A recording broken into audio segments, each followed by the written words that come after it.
Greetings and salutations, and welcome to Flintlocks and Fireballs, where a handful of mad actors will attempt to survive the treacherous waters of Dungeons and Dragons.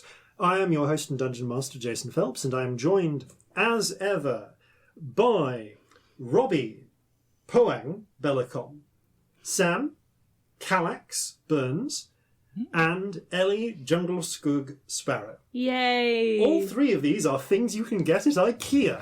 All three of them, I think, are in our house We as actually well. have all three of those things. Jungle Skug is the best one, so I win. Yes, we have. So this is not sponsored by IKEA in any way. No, but please sponsor us, Yes. IKEA. Yes, that should be a fine business decision for you. We have a Poang armchair. We have some Kallax shelving units, and we have Jungle Skug, which is a stuffed panda. Yes, Jungle Skug is the best of friends and talks pretty much exactly like Reginald. Brilliant. Yes. It's episode 116. There's nothing numerically special about that, but hello. It feels like there should be, though. I know. Yeah. Interestingly. Which puts us 100 episodes since, spoiler alert, Corzin killed the Shadow Corzin. Yeah. We're 100 episodes since fighting nightmare shadows in a brothel. Oh, Excellent. go to your bon chance, yeah. That was a time. That was That a was. time. Being afraid of sunset for a while. Yeah. Just flat out scared of the dark for like a couple of weeks. Oh, I'm sure we'll get there again. So, speaking of being afraid of the dark, it's time for us to cower in desperate terror of the future and demand the Every day. future us Sorry, that was mean. what messages from the present. It's Future Jason with messages from the present. Do you enjoy clothing your naked form? Are you fond of wearing stylish emblems atop your flesh to show off your love of nerdy subculture? Or do you just need a stitch to cover yourself so you aren't arrested when you go outside? Well, we have a treat for you. The fine folks at Zavi are releasing a new line of t-shirts themed along the classes of Dungeons and Dragons. They sent us some stylish, soft and very snazzy t-shirts for our Bard, Ranger and Sorcerer, as well as a classic Dungeon Master t-shirt hailing back to the 80s cartoon for me. You can catch some of the images of these fine fabrics and their fine models on our Twitter and Instagram. My own shirt proudly proclaims the truth that I am Dungeon Master, your guide in the realm of Dungeons and Dragons. Also, I went back and listened to the intro of that cartoon, and for some reason, Dungeon Master has a slightly northern accent. I have no idea why. Seriously, however, these t-shirts are lovely, and what is more, you can acquire them for yourself. If you'd like to see what Zavi has to offer, click through the affiliate link in the description, and please do use that link as it helps us out. You can use the code FLINTLOCKS20 to take 20% off any clothing-related purchase, not just on the D&D shirts, but also other cool brands, including of a lot of Baby Yoda for some reason. If you aren't interested in t-shirts and hoodies, but would instead like, say, a desk lamp shaped like a potion from The Legend of Zelda, or a desk lamp shaped like Baby Yoda, or a coffee mug shaped like Baby Yoda, you can use the code FLINTLOCKS10 to take 10% off the price of those non-clothing items instead. Once again, we're involved with the online group heist game Agent Venture, where you and your socially distant friends can infiltrate a corrupt corporation's HQ, or a cyborg island, or, coming October, a moon base, with nothing more than a laptop and an internet connection. Check out the link in the description. And that's it for announcements this time. Back to you, Past Jason. I honestly never want to know at the moment. I'm like, please don't tell me messages from the present. I have no interest. Don't let me know. Honestly, a lot of the messages that, because of the pandemic, a lot of the messages are like not necessarily introducing new subjects. They're mostly feverishly written by me In the like, middle of the 5 night. minutes before 5 minutes before I record them to try and add some variety in. Oh. Oh, maybe we should start giving you writing prompts from the past. That would be nice. Yeah, writing prompts from the past. Let's do that next week. That'd be really There you fun. go. Yeah. Oh, Yeah. speaking of writing, writing prompts, I have a small, sort of apology, sort of excuse on my part to make. So, our lovely stowaways and crewmates on Patreon. Yay, Patreons! Vote weekly for one community item each month. So the problem is that the last two community items, an NPC and a hazard, the hazard is so unique, there's not currently anywhere I can put it within Newmark that would not completely break this portion of the setting. Well, I'm horrified. Well done, Yeah. patrons. So that will Yeah, I come can't in once the opportunity arises for it. Similarly, the NPC has actually been placed somewhere that I thought you were going to go and then didn't go. They're still there, and we'll face them and encounter them when we reach them. Yeah, the point is, we have not forgotten. We've not forgotten. They're just a bit difficult to fit in right now. We will That's get to fair. them. They will appear in due course. Yeah. Sir not appearing in this episode. Right. Speaking of appearances, it's In episodes. and episodes. Yeah. It's time for us to appear at the theme tune and stop procrastinating. Whee! In today's episode of Flintlocks and Fireballs. Our land stands on the sabre's edge. Our cities are a powder keg. Brother chains, brother, no one's free.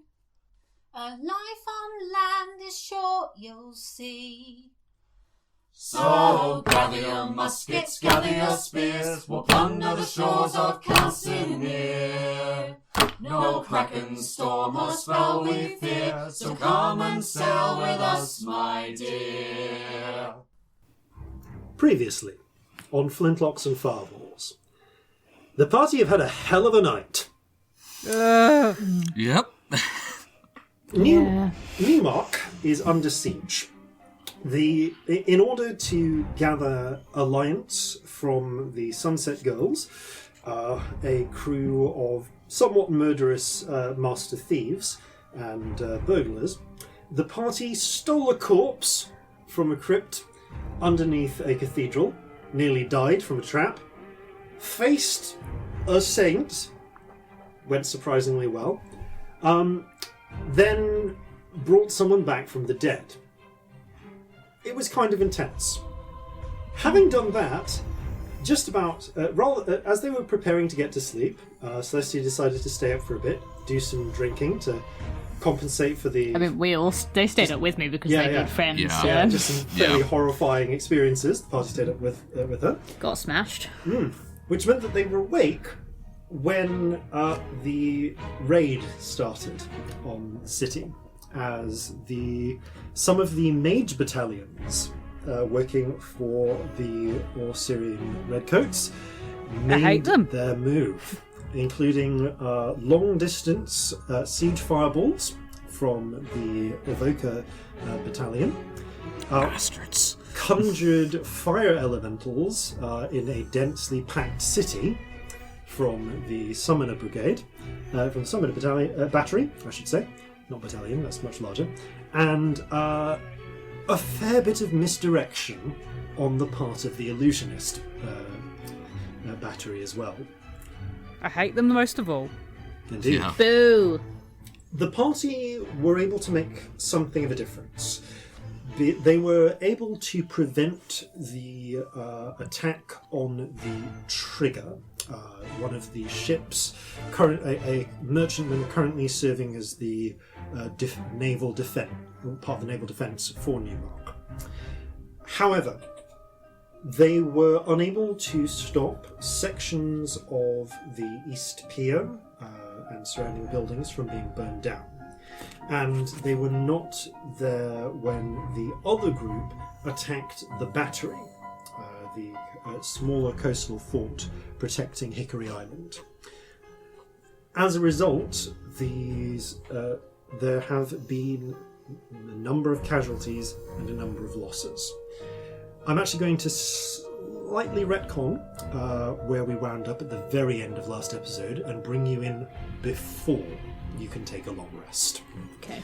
So all of your spell slots are... Just count all of your spell slots as Yep. essentially down at this particular point. So... I'm still drunk as well. Yeah. It is, after, I'm going to say 3 or so grueling hours at assisting with triage in the battery's on-site sick bay, that you find yourselves. You are all run ragged. Celestia, Corzin, and Scamp, by this point you have expended all of your healing magic. Yep. Which pretty much means all of your magic in 2 of your cases. Even so, there is still work that you can do. Corzin, your use as just a surgeon has really come he in would here. be doing whatever he could. There are surgeons, a number of city barbers who've been conscripted in to help with that. But also, there are a number of other surgeons, barbers, who've been conscripted in to help.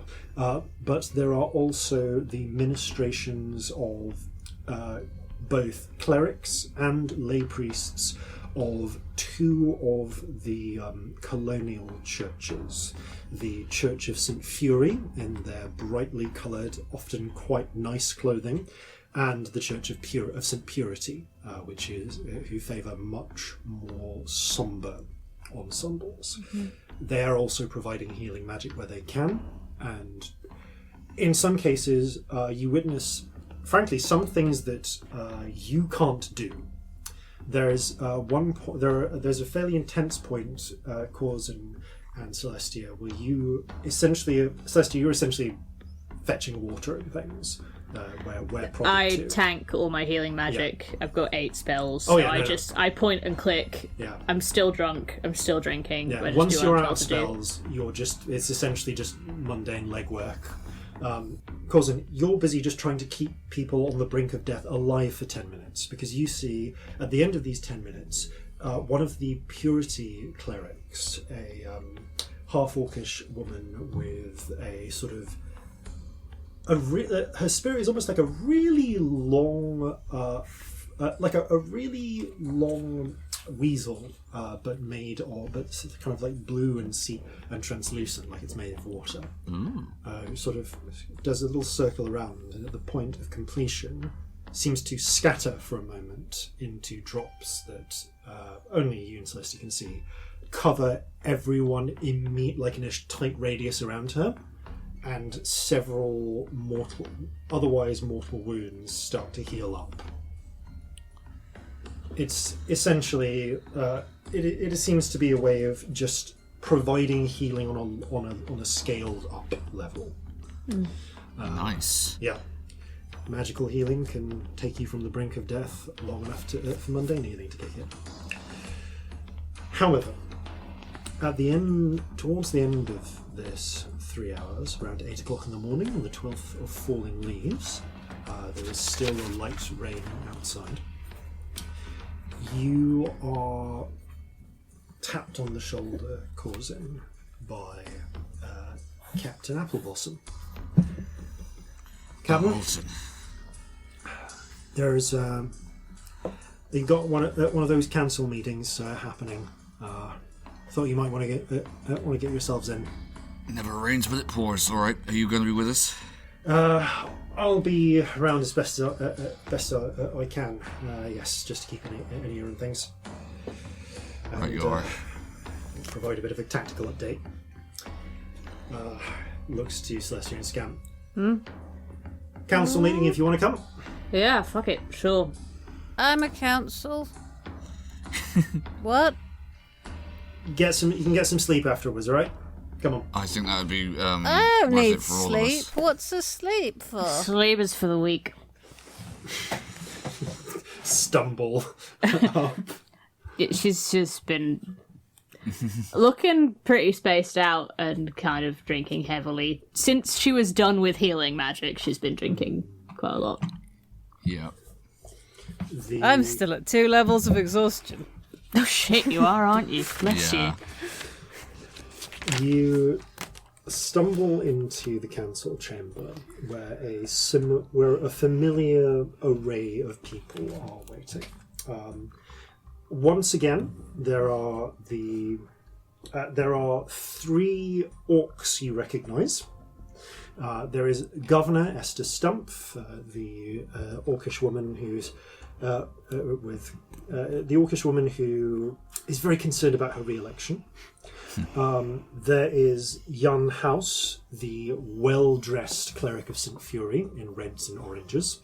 Was he one of the ones who was going about? He has actually been doing healing as well. He's taken a break off this. And you can see both Jan and Fidelity Peters, a human cleric of St. Purity, are looking a little haggard.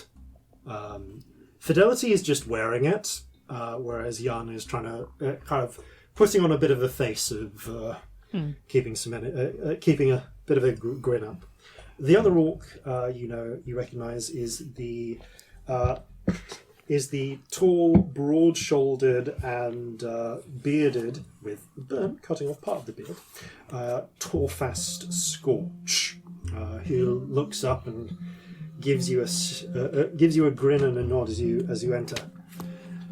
You're a sight for sore eyes, that's for sure. Well, one hell of a night, I think we'll all agree. My eyes are sore, honestly. Do I have eyes? It's probably Yes. the No, smoke. darling. Oh, then mine are fine. There is also a couple of other humans in there as well, who you recognise as members of the Bell Founders. Hannah Solomon, in her silver-rimmed spectacles and frock coat, the financier, and Jacob Lamb, the somewhat jowly merchant as well. They both give a quick nod. Good morning. Fuck, it is morning, isn't it? Good morning. Yes, not exactly the way that I intend to get woken up, says Jacob. No, not anyone's favourite, really, is it? No, I mean, were we able to hold them off? Alton steps up and you see a couple of people look at him. Well, I've been trying to gather reports on things. It's been a bit of a mixed bag. They've not done as much as they could, but we've taken some losses. Credit to Captain Horhace and crew here.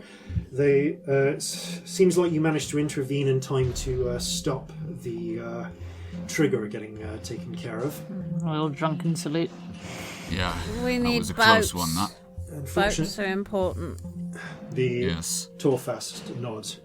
I'll say, I've got a side few word. Let's just say that the captain of the trigger will be getting the back of my hand once he sobers up.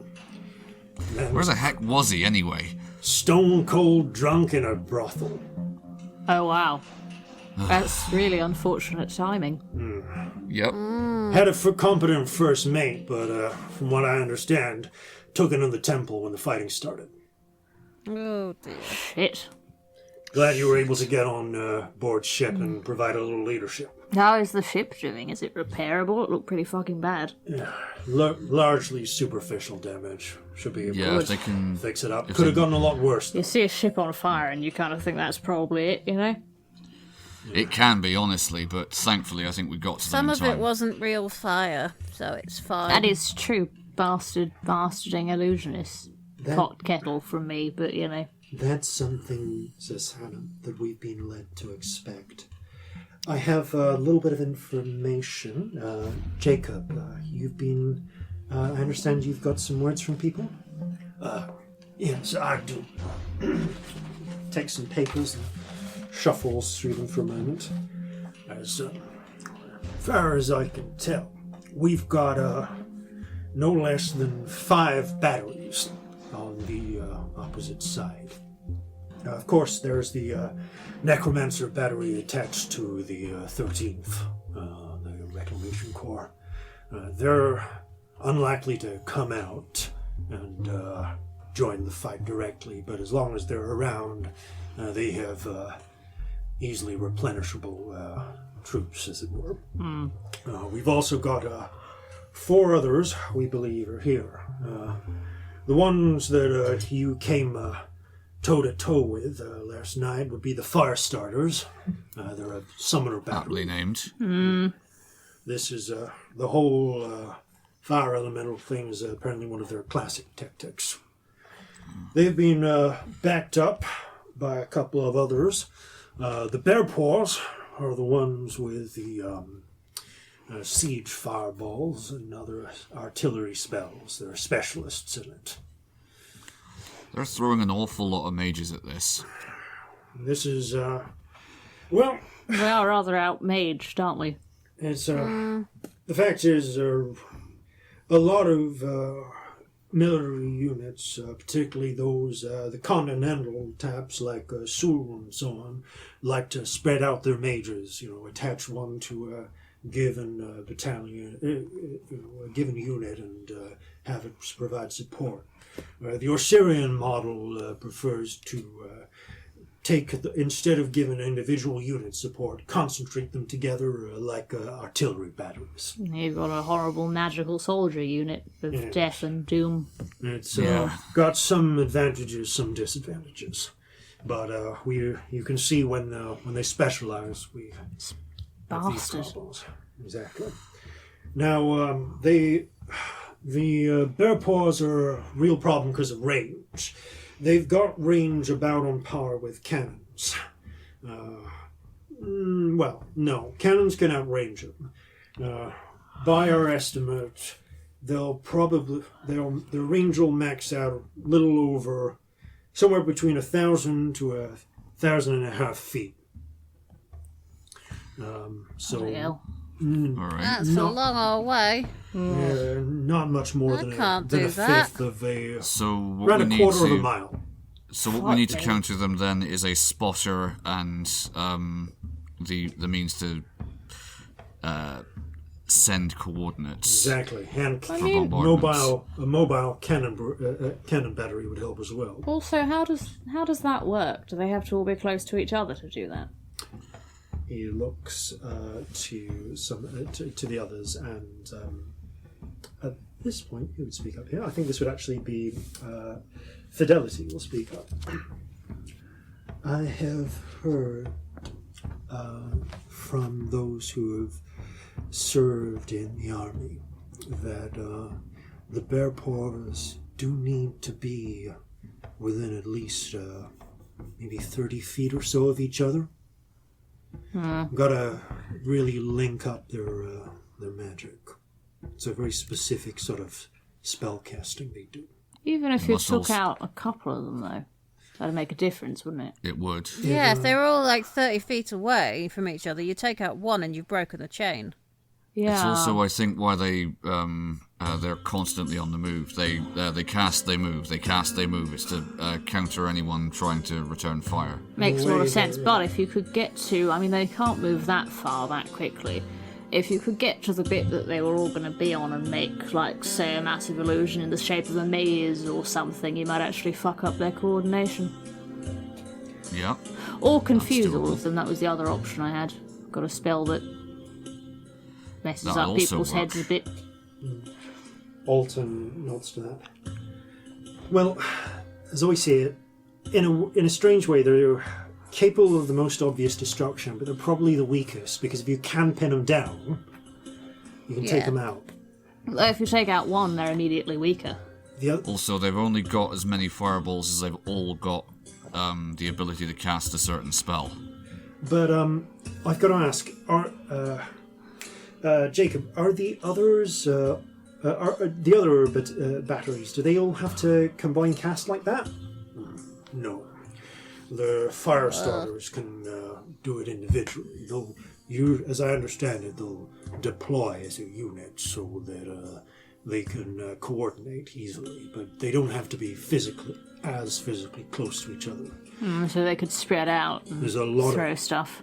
There's a lot of communication by messages, spells, and that sort of thing.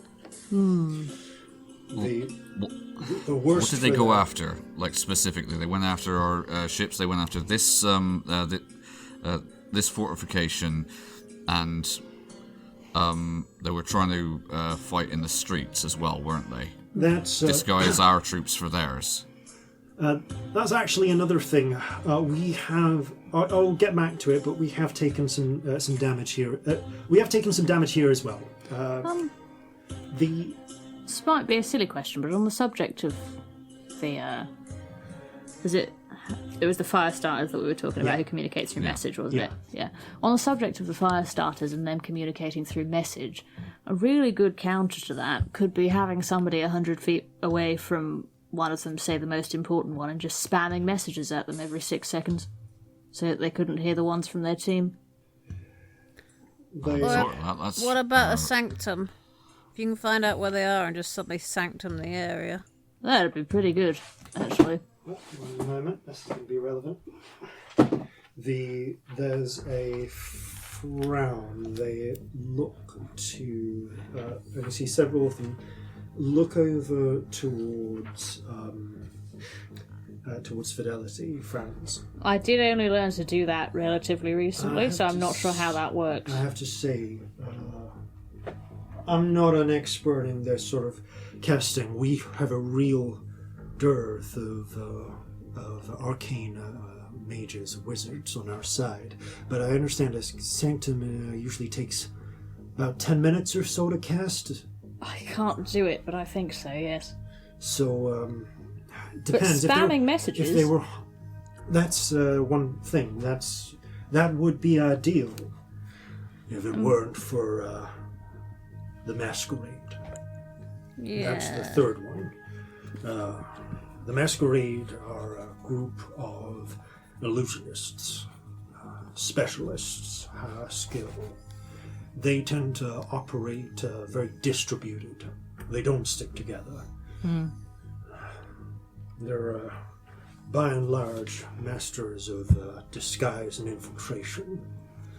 And, we had some reports about them transforming whole groups of our soldiers to look like the enemy. Yeah. It was a bloody massacre is what it was. We lost... We've probably lost close to 40, 50 people from that, just that particular trip, because we thought they'd managed to get a troop onto the island, and we fired on them. But you damn them all. We did the same. Yeah. Sorry. Right. It's a horribly good trick. Problem is, now that it's done, I'd like to say that now that it's been done, we'll be wise to it, but now we're always going to be watching who's who. Yeah. How do you tell when it's a big group like that? Do you have something that they shout? Because surely you can look down at yourself and see the illusion. So do we come up with a code word to shout if you've been illusioned? I'm taking a look into that already. We're getting some passcodes organised. I'm having to do a lot of work right now, just organising a command structure. But yeah, we're going to put passcodes in. Those have the same vulnerabilities to any spy. They will, but you'd have to change them a lot. Yeah, we're going to change them. We're going to have to change them daily. Yeah, to be safe at this point. And then we've got the problem of the fourth lot. What's the name? The gold hawks. Gold hearts. The gold hawks. Hawks. We've Sorry. Who were they? Accents. We won't see them on the field. They're the Diviner Battery. Oh. Shit. We're going to have a number of wizards who can scry. Oh, I can maybe be directly helpful. I have a thing that means people can't scry on me.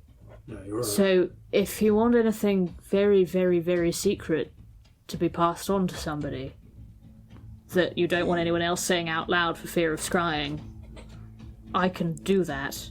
I can't do it on anyone else. It's an innate thing I was given, but I'm not scryable ever. The Kraken's Bane also can't be scried. Yes, so if you want to use that as a meeting place, obviously, yes. As long as it's okay with the captain, but I doubt that that'll be a problem. That's why I suggested it. Yeah. Yes, But that means they've got somewhere that they scry from that isn't sanctumed. Yeah, they've at least got a sending room. Yeah. Most likely they'll be working from Fort Beatrix. Okay. That Or would make sense. if they need to get closer, they might have a forward base, but a lot of what they can do, I understand they only need to be within a mile or so. So it can be tricky. On their own, they're not necessarily the biggest problem, but when they work with the other units, if they can send coordinates and locations, That's a problem. everything they do enhances the work of the others. Full, very formidable units. With the destruction of the ships the other day, is there a notable or definite ranking officer for or chief of operations in this area? As I understand it, it's navally. It's going to be Captain. It's going to be Commodore Blacktusk. That bastard. Would make sense. But yes, there is actually a colonel on their side. So that would be. What was it? Ah, yes, Colonel Tompkins.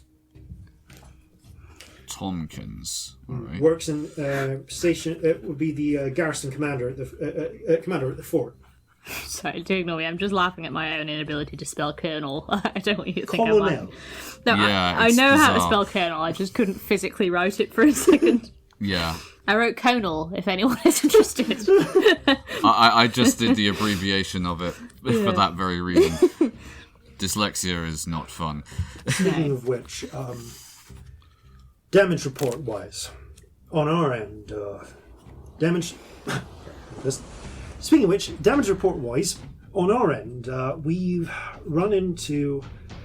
Well, the actual battery itself took some damage, but we're shoring that up as much as we can. The problem is, they managed to get one of them over the walls and into one of the armories. Now, obviously, we don't keep everything in one armory, but we are down about 100 firearms. Shit. And about 100 firearms, one of the battery cannons, and Long guns as well, aren't they? and a fair portion of the powder. Now, that could be replaced if we could get supplies in. And here, but I'd say one of the big problems is at least one of those batteries is probably still here on the island. Because if it was me, maybe the fire starters might have headed back to safety, but the illusionists are probably still around.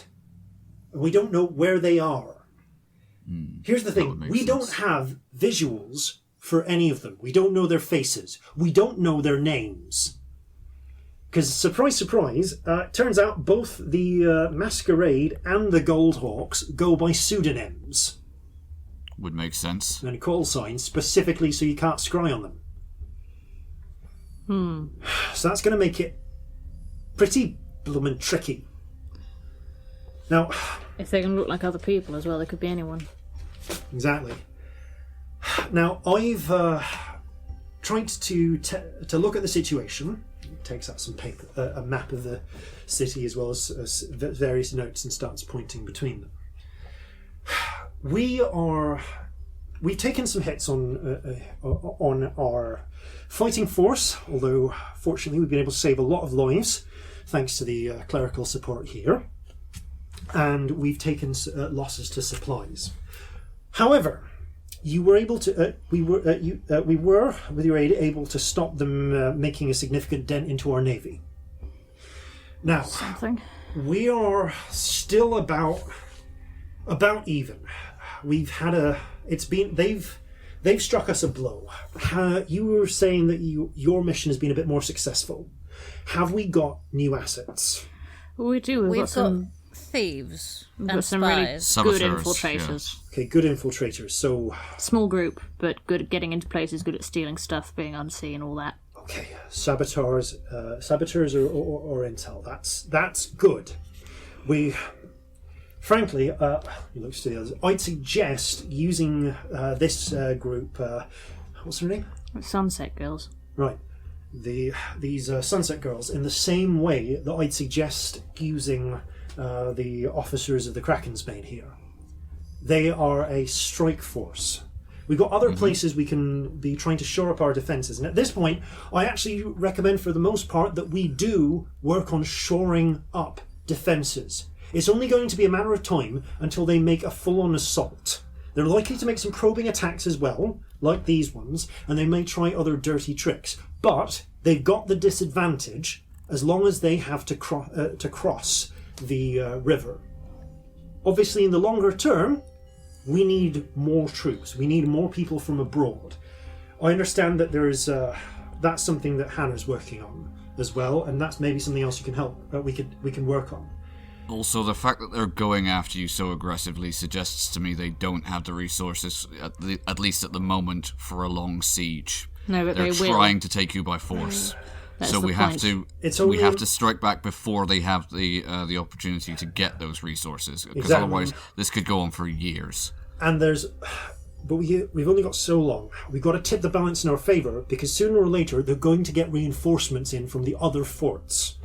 Yeah. Right now, we've gone, thanks to that stunt you pulled back in the bay, we've gone from a distinct disadvantage to maybe about par on defence. We're not in a position where I'd suggest, assaulting Fort Beatrix or anything like that. No. So I've prepared a list of targets that I can think of that might be of use. All right. That you yourselves might want to look into, or that we can recommend sending these Sunset Girls against. Now, obviously, I'm sure you've got other things you could do as well that you might that might take up that you might give you better benefits. Things like whatever it is you did to get these new allies on board. That might be more important. So, one thing is we need to replace the supplies we've lost and get more, ideally. Now that could mean stealing from them, from their either from the fort directly, or from the munitions that the individual platoons are carrying around. We need guns. We especially need long guns. We don't have mobile batteries. They've got, I think. What's the current guess? We think they've got about four artillery batteries. Well, Right, so that's 6 cannon, 2 howitzer each. Yeah, we need some of those, and frankly, we either need to get them from people who can manufacture them and get them to us, or we need to take theirs. That's one. Is there option. anyone like that in the city? Not. I don't know. I'm not familiar with this. Maybe some of the others will have some ideas. Jan House puts up a hand.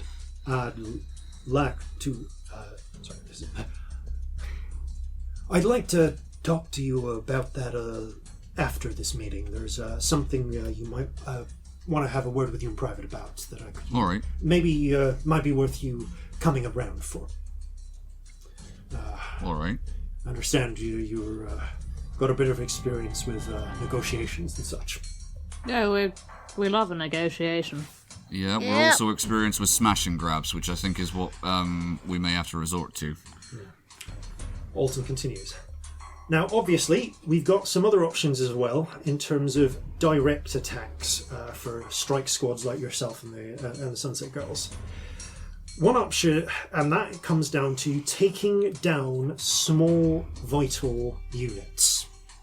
So, obviously, there's the mage batteries. Unlike artillery, which we can suborn by just taking it, those we're going to have to take out. Now, we could, I'd say it would be probably a job in and of itself for this strike team that you've got to go after one specific battery and try and counter them or take them out. Mm-hmm. So you could set any one of those: Fire Starters, Masquerade, Gold Hawks, or the Bear Paws.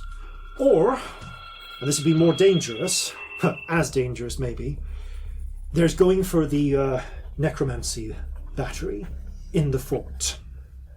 They're well protected. It'd be a bastard to get them, but if we took out their necromancers, they can't. Then that's going to seriously hamper their ability to resupply. They don't have endless numbers. Exactly. They'd also spend half the time fighting their own men. Also, hell, if we could nick their repeaters. Yeah. That's also a thing. In fact, attacking another option besides going for the necromancers. Might actually be to, and this is a job for snipers and such, might be actually just trying to take out the sergeants who carry the repeaters. I have a specialist in my crew. He says with a beaming look. It's very good. I know you do. I might suggest seconding her to whichever strike squad you send. We send after this, if this is the priority we choose. Of course, there's also the classics, taking out the command structure. Now that's either going for individual commanders of battalions or units, or going for the big ones, trying to take out Tompkins, or trying to take out Black Tusk. Oh, I'd love to. Both of them are going to be extremely well defended. But obviously, taking them out is going to be a big organisational hit. Yeah, be difficult for our opponents. Finally, there's hunting the bastards that we've got on our side. Now that's the Masquerade, but I wouldn't put it past them to have a few spies as well. Goodness no, and so there's rooting out spies on our end, and I think this would be a job that would be quite well suited to these thieves you've got, putting some spies on their end. Yeah.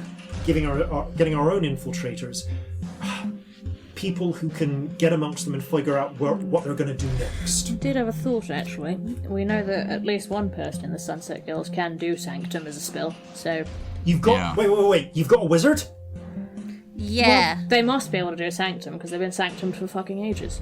Okay, they've got a wizard, but they also will want paying for everything they do that sort of... Like, they'll want a cut. They're mercenaries. So, yeah. Fine. Hannah, can we manage that? I believe I can sort something out. Good. All right. That's the obvious targets that, from a military standpoint, I can see. Hannah cuts in. And of course, we always need more allies. If we can get more people fighting on the ground, that will make a difference. If we can get supplies in from arms manufacturers, like we mentioned before, or elsewhere, that can make a difference. I have some news. There may be a ship that might... There may be some supplies either coming by sea or land from one of my contacts, Lady Grace Pamplona. Oh, she's fun. Yeah, she's got some supplies. That won't be arriving for at least in a place to get close for at least a couple of days. But that may or may not need protection when that happens. Probably sounds like it will. I understand. I've given us a lot of options here, and we've got relatively limited resources. I've already given my recommendations to the rest of the council about where to put our troops as a whole.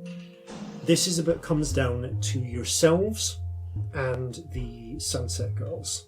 And we want your and I strongly recommend we listen to their insights on this because they've got a lot of strike experience. Trust me, I've lived through a bit of it. These illusionists, if they're disguising themselves as other people, that is illusion, isn't it? Not transformation. Yeah, that would. As far as I know. Because I hate to say it, but there's no way we can be sure that anyone in here isn't one of them. But if it's not a physical change, all you got to do is like touch someone's face and see if it matches. Yeah, It's a little bit invasive, but I think it might be worth doing before every meeting. I can also read minds.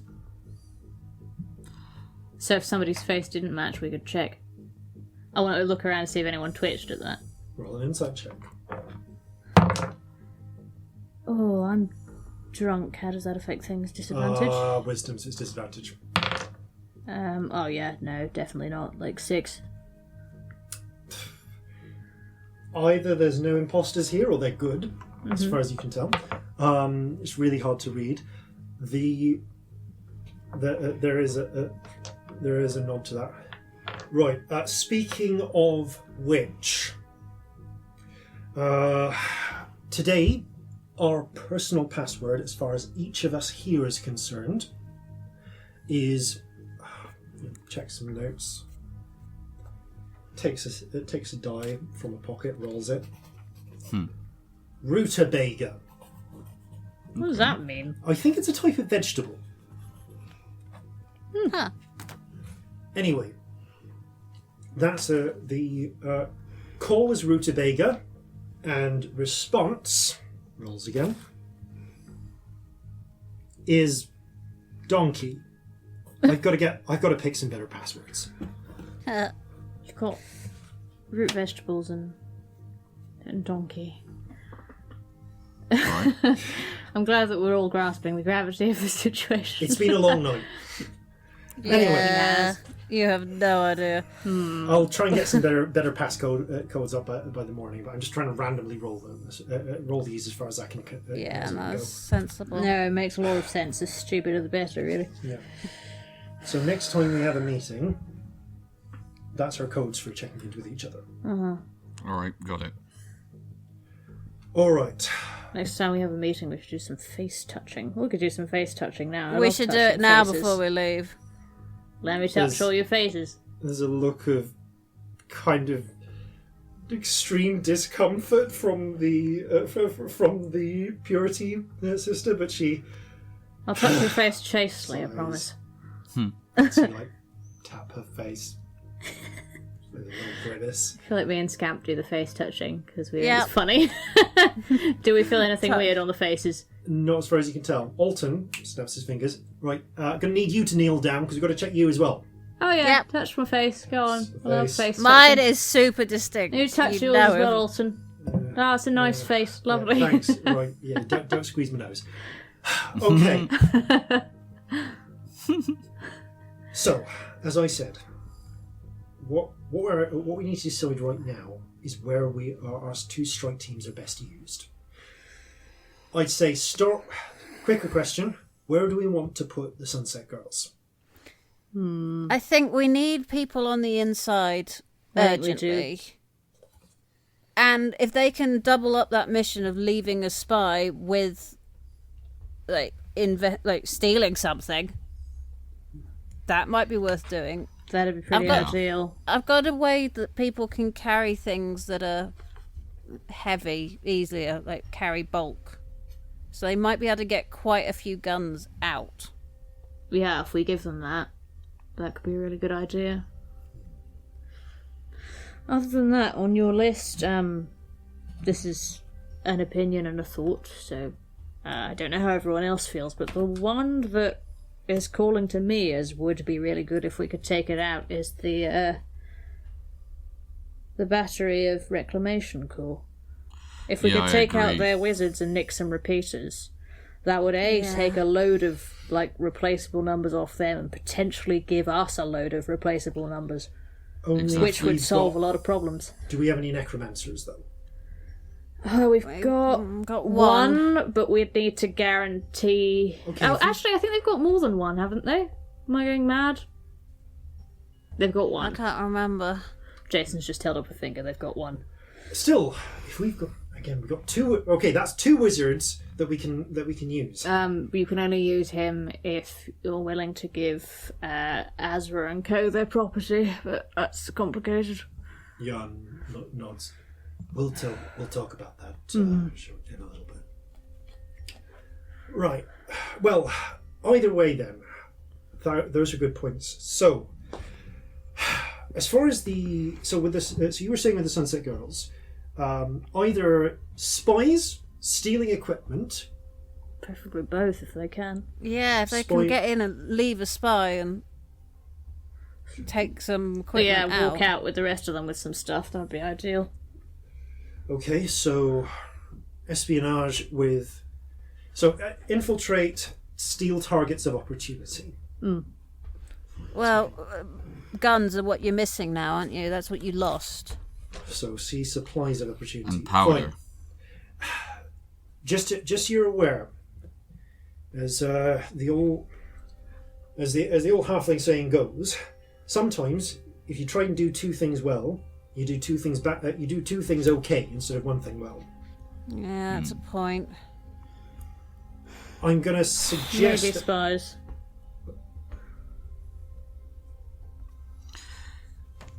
They're better at being spies than I think anyone else we currently have at our disposal. If they take care of the espionage side of things, maybe we can, with the information they can get us, take care of the actual theft. Or we send them in at a later time once the information's gathered. There's a bit of a nod. Alton looks to the council members who consider this. Give a nod. All right, we're going to put the Sunset Girls on infiltration then. Now, how about you? Is it wise to try and get to the Reclamation Corps at the same time as we're sending people into the building? Is that risky? I mean, unless we cause a distraction and make it a double-pronged thing, I'm not sure. Are they even stationed in the same place? Yes. It depends. Yeah, they're all at fort. With an infiltration like this, they're likely to get... I would guess that they're probably going to get... They might get some people in the fort itself, but they're probably going to have a lot of people out where they can get into the platoons and listen in. So that it may or may not interfere with what you have in mind, or it may not necessarily draw attention in the same way. They'll be looking out for spies anyway. I don't know if this would necessarily make them any more aware. One thing I might suggest though is if we chose to wait on going after the resurrectionists, then we might have information from them to inform the assault. That's true, actually. Yeah, I feel like if we're sending spies in, a good job to do while they establish themselves is root out the spies on our side. Yes. Yeah. If we can or disrupt the masquerade, that might be the most valuable thing we can do right now. You do have a point, actually. Also, between us, we're quite good at that sort of thing. Yeah. I think. Got a lot of helpful spells. Yeah. All right. Well, I'll pencil you down as focusing on that if you want then. But Should we do that? It's up to you.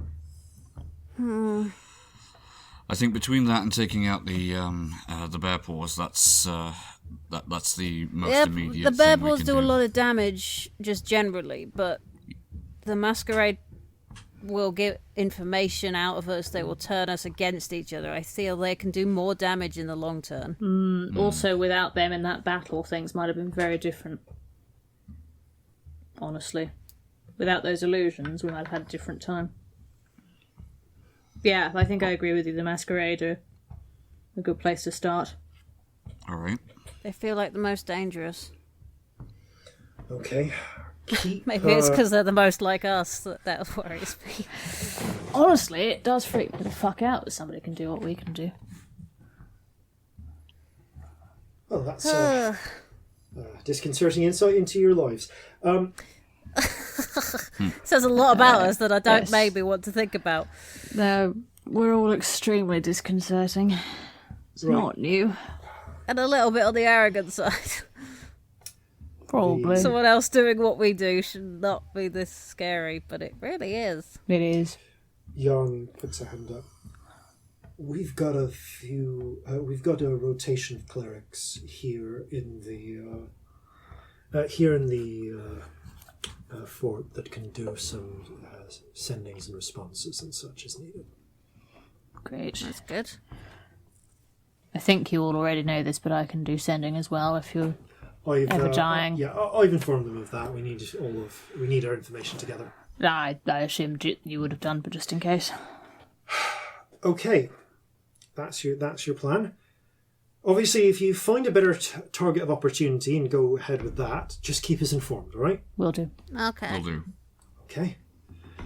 All right, everybody. I think that is a plan. Governor, any news on on getting those writ passed through the assembly?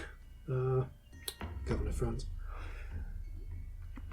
Well, I'm just crossing the I's and dotting the T's on that today. Just talking with a few last people this afternoon, and hopefully that should all be good. We'll find that out later. I should find... I've got a meeting later today with a few people to just cross the I's, dot the T's, and hopefully should all be sorted out. Should definitely be able to get those assurances for your piratical companions. Good. Not 100% certain about the land deed things, but we can talk about that. I think Jan has some ideas there. Good. Any progress on that would be good. They're a very useful force, we can promise. They are very good. They're the And one I've with got the a necromancer, right? Yeah. Yeah, we definitely need more wizards. Really shorten wizards. All right. I think that's it, everyone. Right. Okay then. Let's. I guess council dismissed, right? Right. Yeah. Council dismissed. Is that person okay? Are they hiding something? What's going on? Can I just do an insight? Do an insight.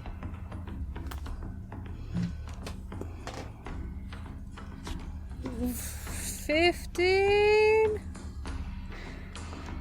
They're a little nervy, but you don't know whether it's whether it's because they're hiding something or if it's just the stressful situation. It's like, why wouldn't you be nervy? Yeah. Yeah.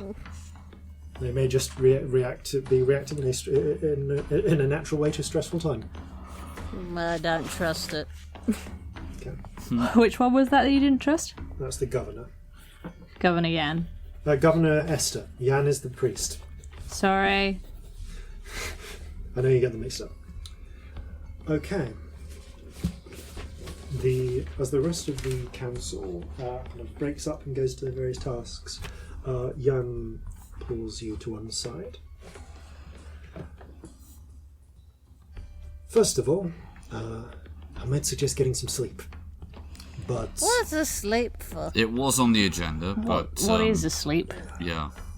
given the circumstances and everything, unless you've got accommodations that you prefer to be in, I could make use of some of the patrons' lounges in the temple if you needed to get a few hours in. We have out of character. We have places near the Kraken's do. where we're staying. I've got a room already. Thanks. Fair enough. But yeah, Thank you for the offer, though. That's all right. I have a family, though. Of course. We, the temple, have a number of well-placed members of society who are patrons of the church. And one of the services we usually offer is a comfortable and discreet sort of meeting place for sensitive discussions. This afternoon, about 3... This afternoon, about 4, giving you time to have a long rest. Of you. The good governor is going to be having a meeting with representatives from the other 4, I guess you'd say the big families. Right. What does that mean? Real estate, shipping, finance, the people who run the factories here. Ah. What was the word somebody else used? Fat cats? I think... yeah, it might be a Sunder thing, but... No, I've heard that as well. There's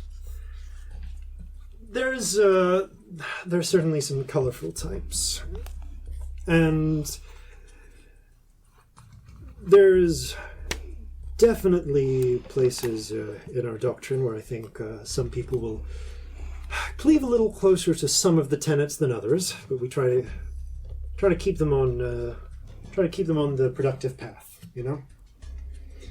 Wealth, as they say, as the gospel goes, one should share the wealth, you know? When the river floods, we all rise. Or drown. The river floods, we all rise. If you happen to be in a boat, I suppose. Yeah. Doesn't your house get put underwater and loads of, children die and stuff? How does that work positively? You're from the Underdock? No, I'm from down the road. Sorry, I'm really tired. I get sarcastic when I'm tired. That's fine. Yeah. So there's a lot of farming that relies on regular flooding. Oh yeah. Huh. That's a lot nicer with context, thank you. I appreciate, but yes, there's also downstairs the that'd boat just approach. be like the strong rise saying, which wouldn't be uncommon, but yeah. No, seasonal flooding is a thing that some places rely on. I get the feeling you're. I'll skip the whole sermon. But if you want the nutshell version, as far as we're concerned, prosperity is a good thing. We like people making money, and we like people spending money, because that means people are in jobs, and people get to live their livelihoods.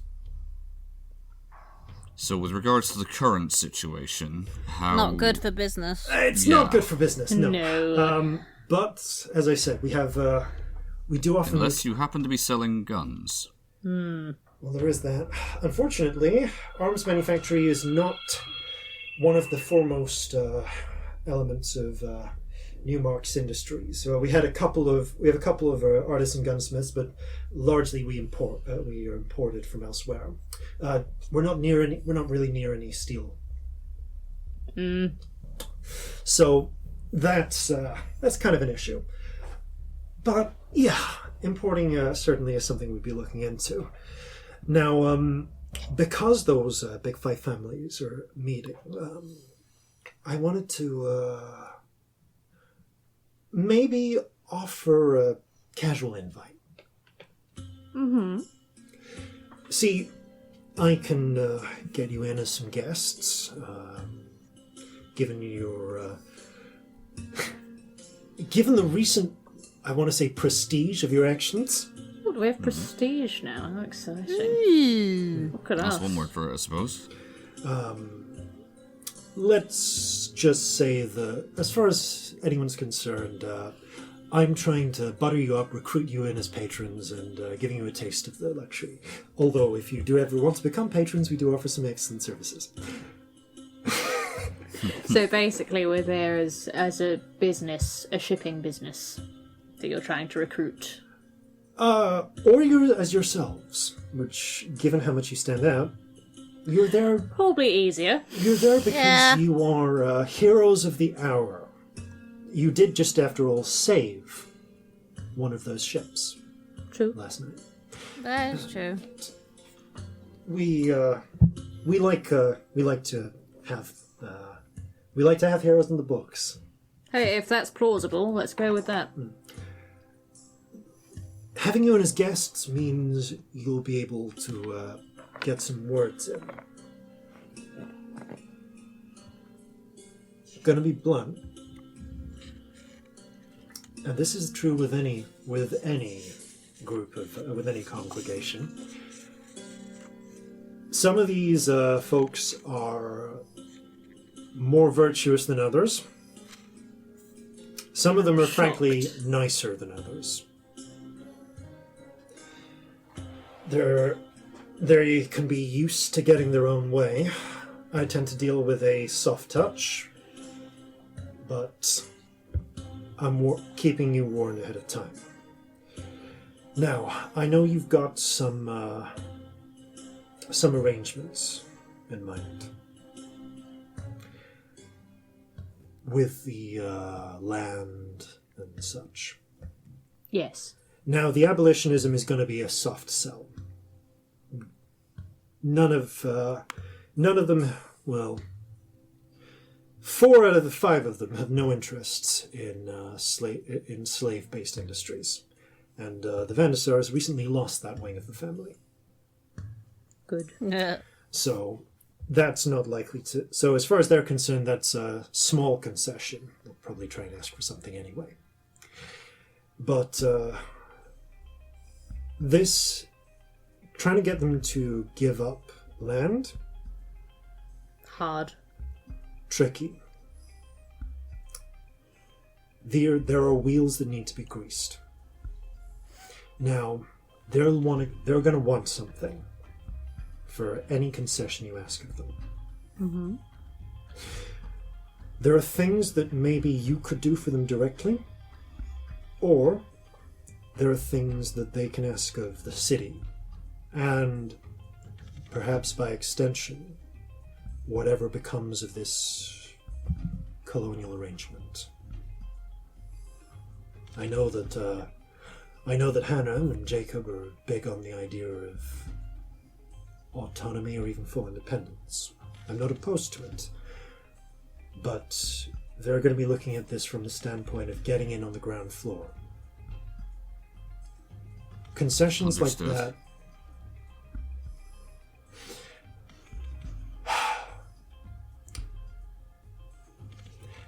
Esther is a very popular woman. She's good at getting votes.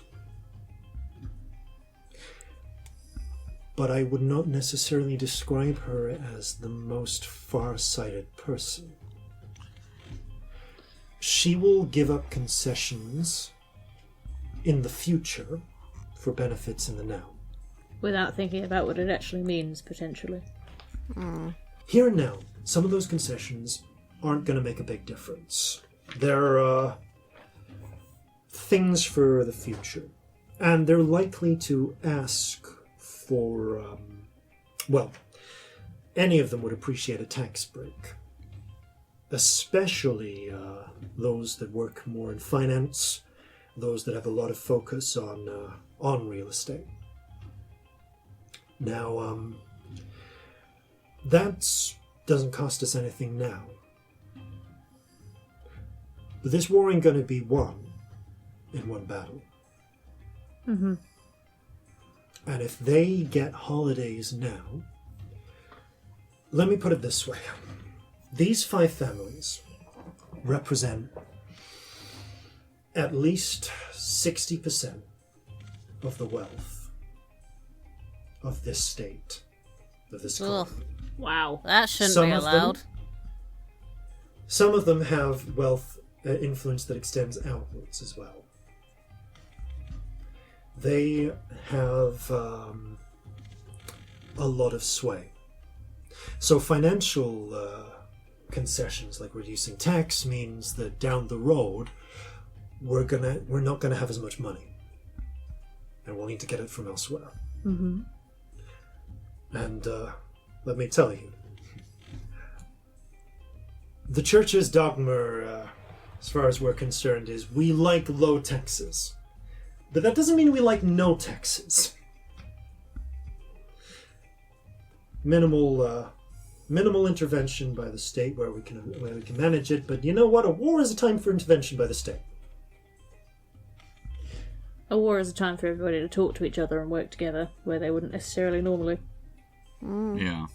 So, others are going to want things like, if I had to guess, the shipping groups are probably going to want something to do with trade. The factory people are going to have their own interests. Maybe there are small things you could help them with now, but doing that is going to take your time. Esther can give concessions, and those will hurt us in the long run. The more you ask for, the more we need to give.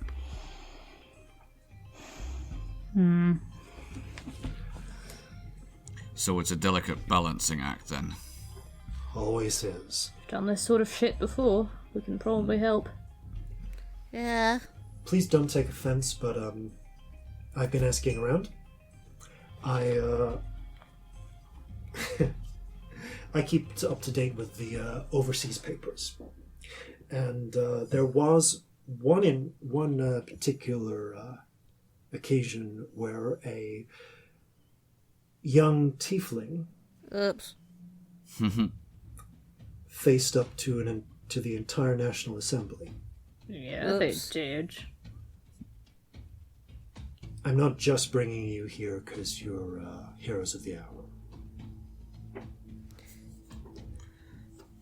The Vandersars are part of this, aren't they?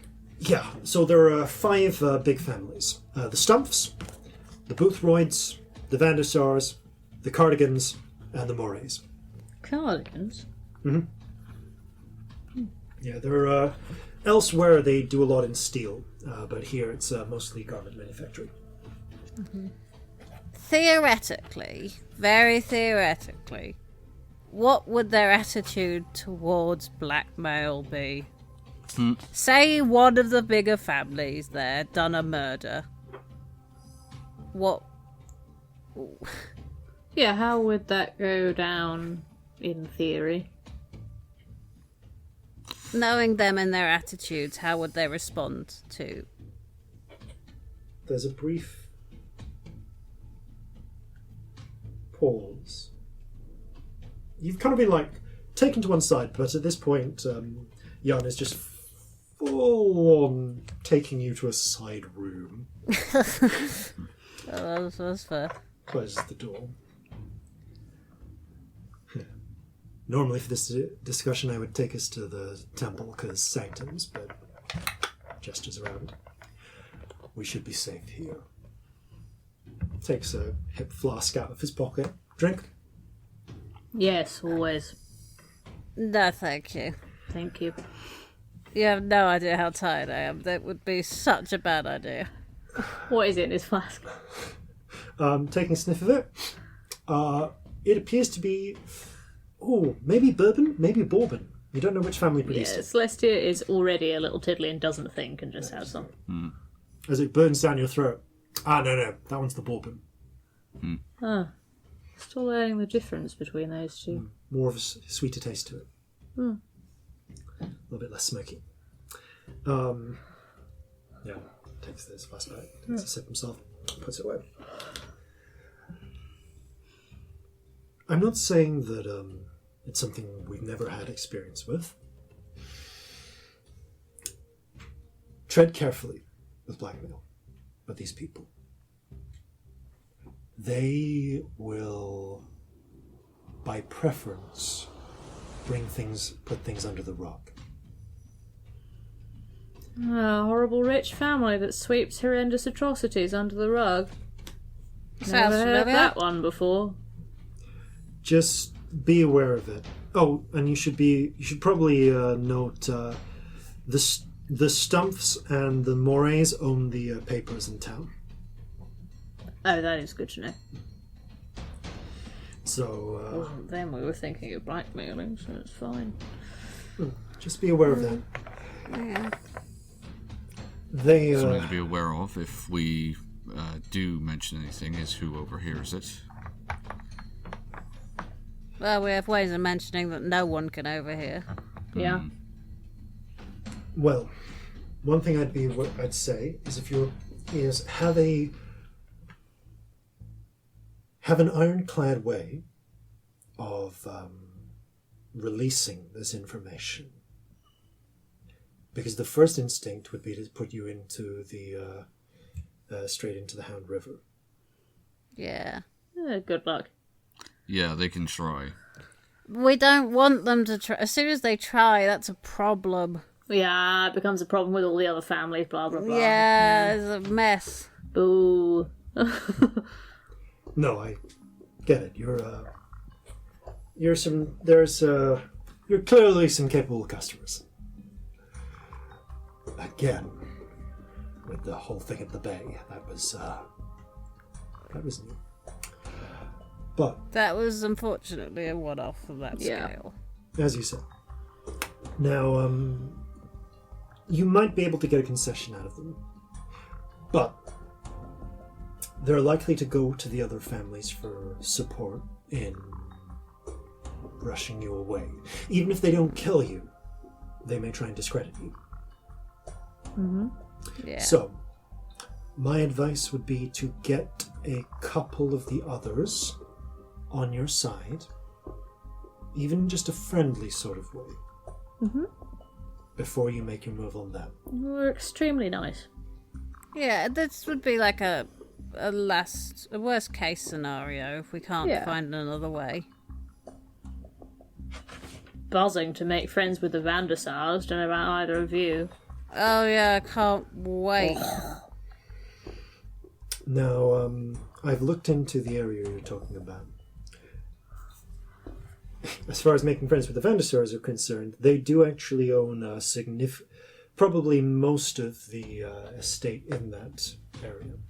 They're not primarily real estate based. Most of their work comes out of shipping, but that's the land they own here for the most part. Now, they're not the only ones. The Boothroyds and the Cardigans also have stakes there. So you'll need to do something to get at least 2 of those 3 on side.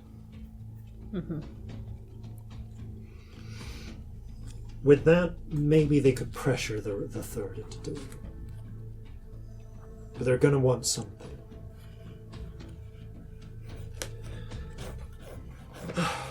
If you've got any questions, I'll take them. Brief rundown of values and any weak points and personality traits of families. Okay. Esther is the head and representative of the Stumps. She is... Oh, so Esther's a stump. Esther Stump, yeah. Yeah. She is concerned about her re-election, obviously, but she also knows where the backroom power in the city lies. Because while we have votes, who gets to vote can be variable. See, well, as evidenced by your work with the Sunset Girls, your people of the world, I understand that she has some connections, which help ensure her re-election. But she has to satisfy those people as well as keeping the families in line. Yeah, mostly asking for each family generally. This is consider Esther as being representative of her family.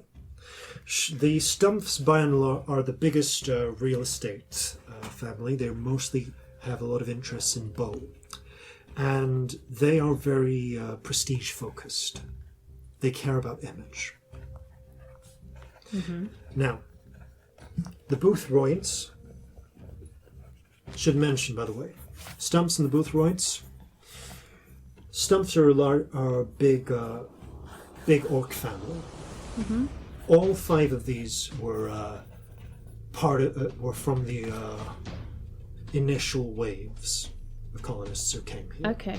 Right, so they're multi-generational here. Yeah. Based, They've been right. here a long time and they like to keep it that way.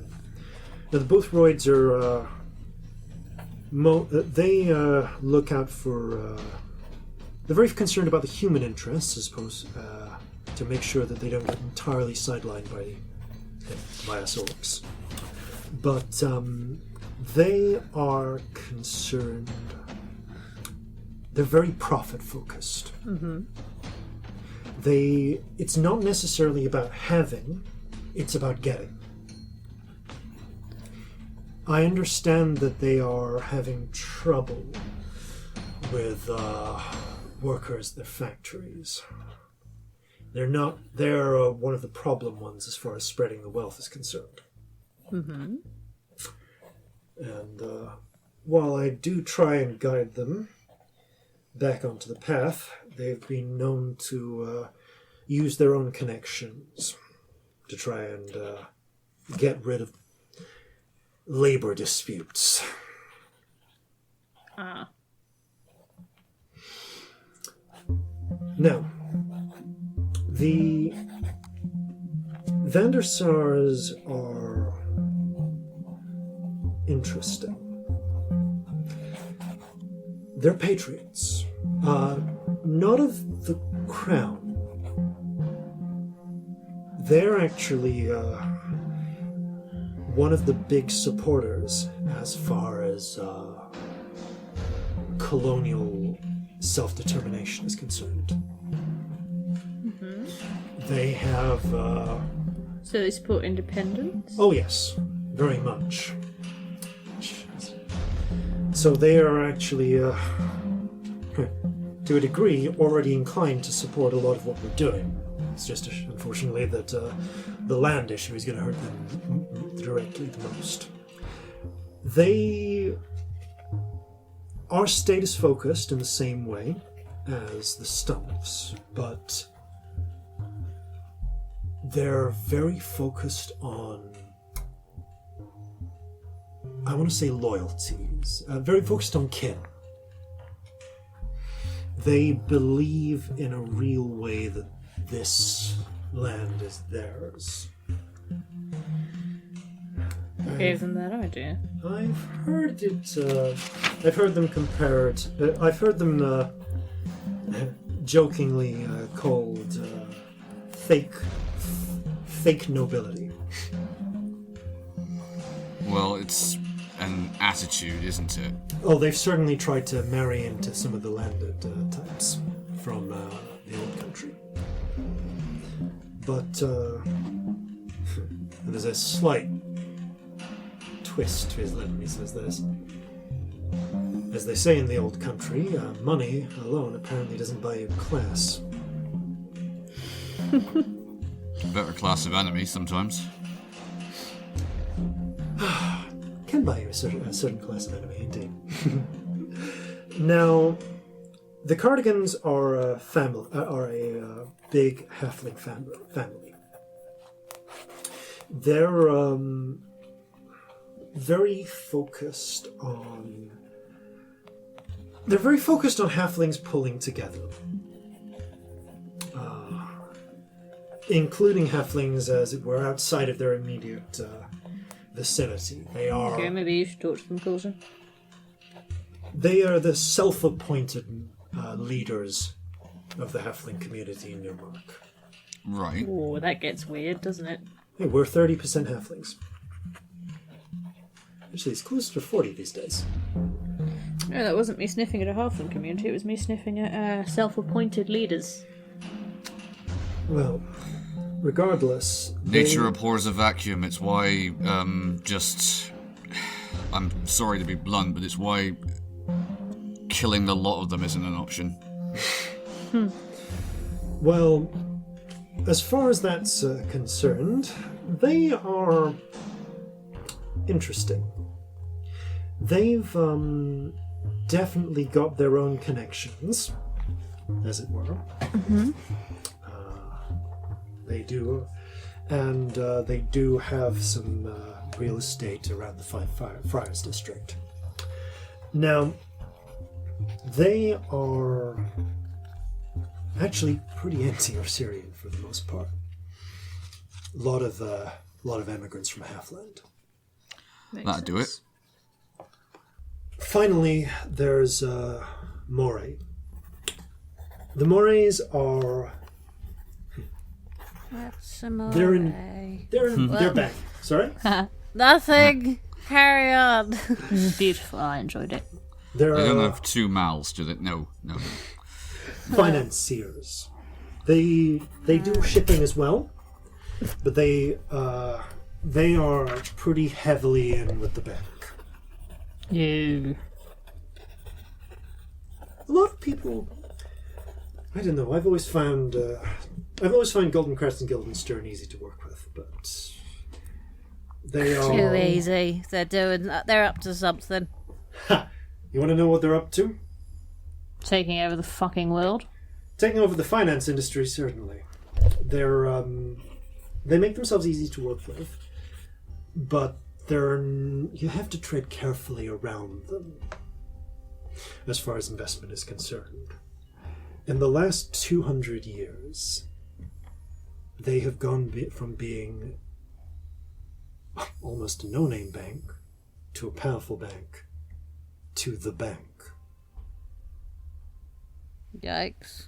And how have they done that? I really can't comment because I don't know. Some of it is above board. Some of it's above board and a bit nasty. Some of it, I'm sure, is below the belt. But they started by spreading themselves solidly throughout Jova. Then they exported themselves to Aldenos, and then here. And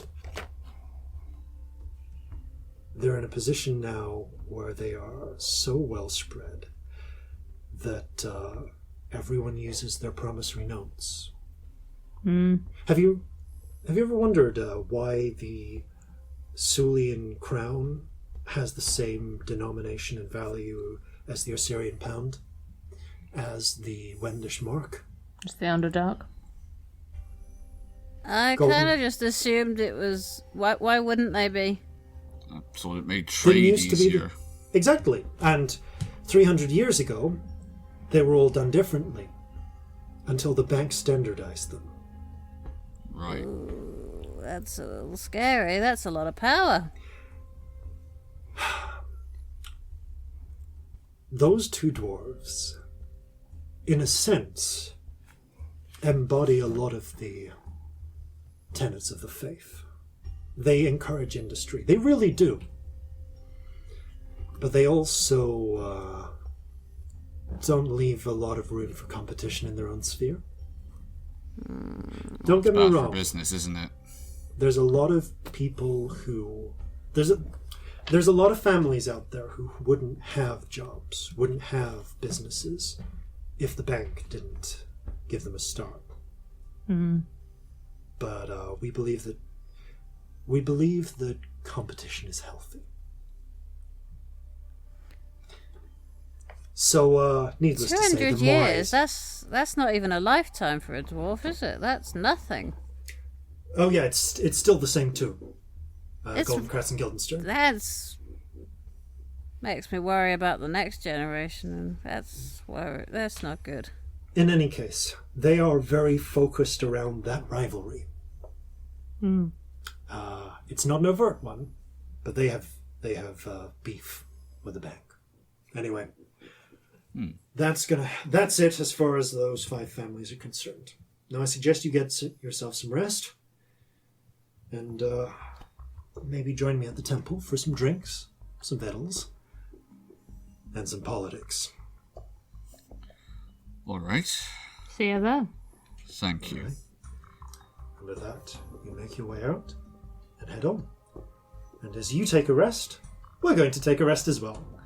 And we'll see you after these, no doubt important, messages.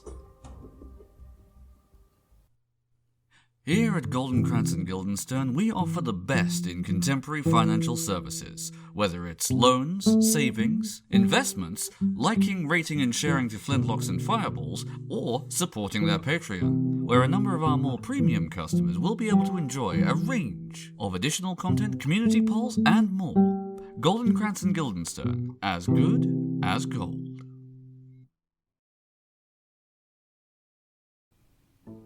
And welcome back. So, you make your way out from the battery back towards your lodgings. Before you do so, you stop off at the small house that you raised the dead in earlier that morning and leave a message for the Sunset Girls as to their infiltration mission. You then head back to, let me just check this up, what the name of this inn was. I think it was like the Horse's Fancy. There we go. And Excellent. you get some rest. I also get drunk beforehand. Oh, for All the drunk. Okay. Celestia, roll a d20. Okay. 13. Scamp, roll a d20. 13! Hey! When you eventually wake, Jeffrey is there. What?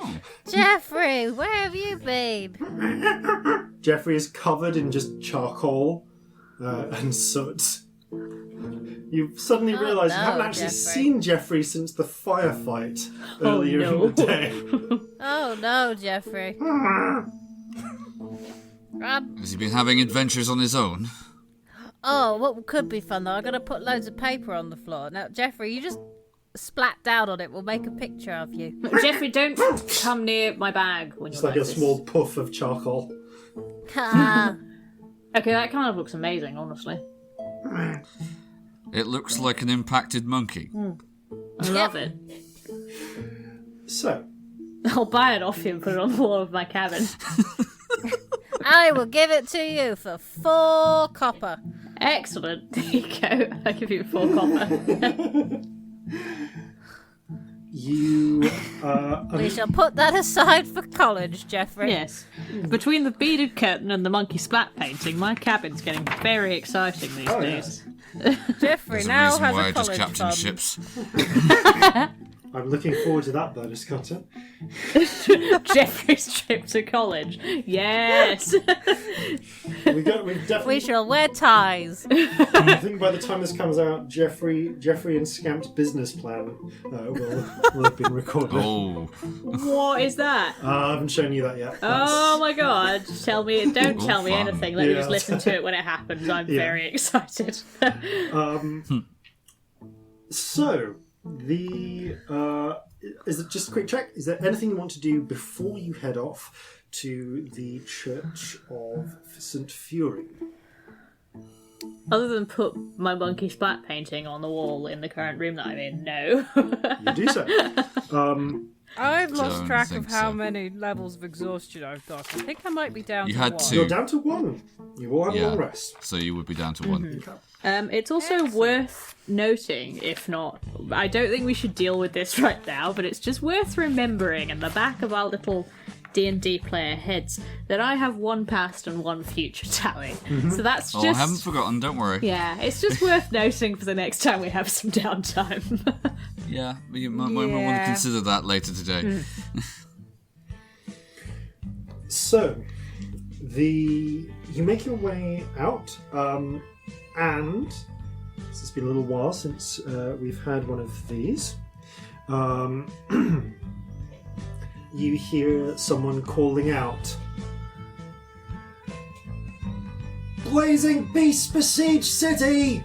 Blazing beasts besiege city! Get your new unlocked What times!" is it, a newspaper?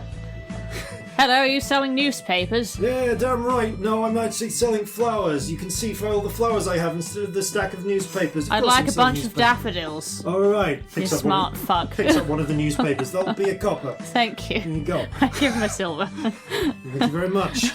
What's your name? Huh? Oh, name's Jack. Hey, Mary. you see over there's a halfling who is actually selling flowers. He was actually a human teenager. Counts a couple of coppers, tosses them over to her, and she quickly bundles up some daisies and passes them to you. Oh, thank you. That's very exciting. It's alright, you paid enough for them. Excellent. Lovely. Burning beast besieged city. Get your new old mark times. I want Sorry to ask. She does the thing where she like rustles open the newspaper like she's in a terrible film. Bronze ball kicker strikes again. Ooh, tell us everything. Who's the bronze ball kicker? So yeah, you look through. There are a couple of headlines. The main headline, of course, is Blazing Beasts Besiege City, and is coverage of the attack by the fire elementals the previous night. What's the paper called? This is just the New Altmark Times. Excellent. The failing New Altmark Times. The failing New Altmark Times, if you would. Anyway.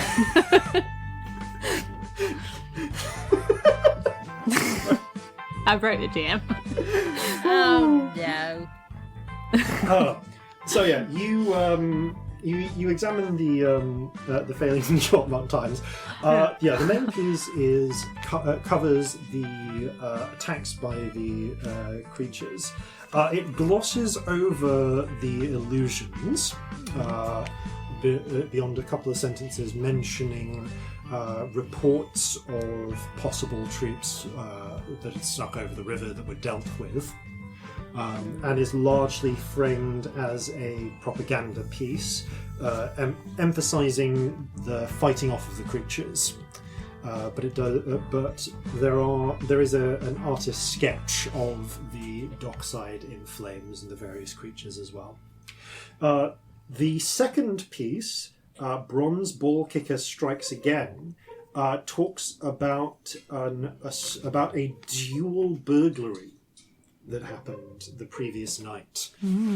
As at the same time, the bronze triple burglary, in fact, the bronze ball kicker robbed the baller and the Wilma, not the Trigger and the Maria. Tricksy buggers. Interesting, yeah. The two other ships.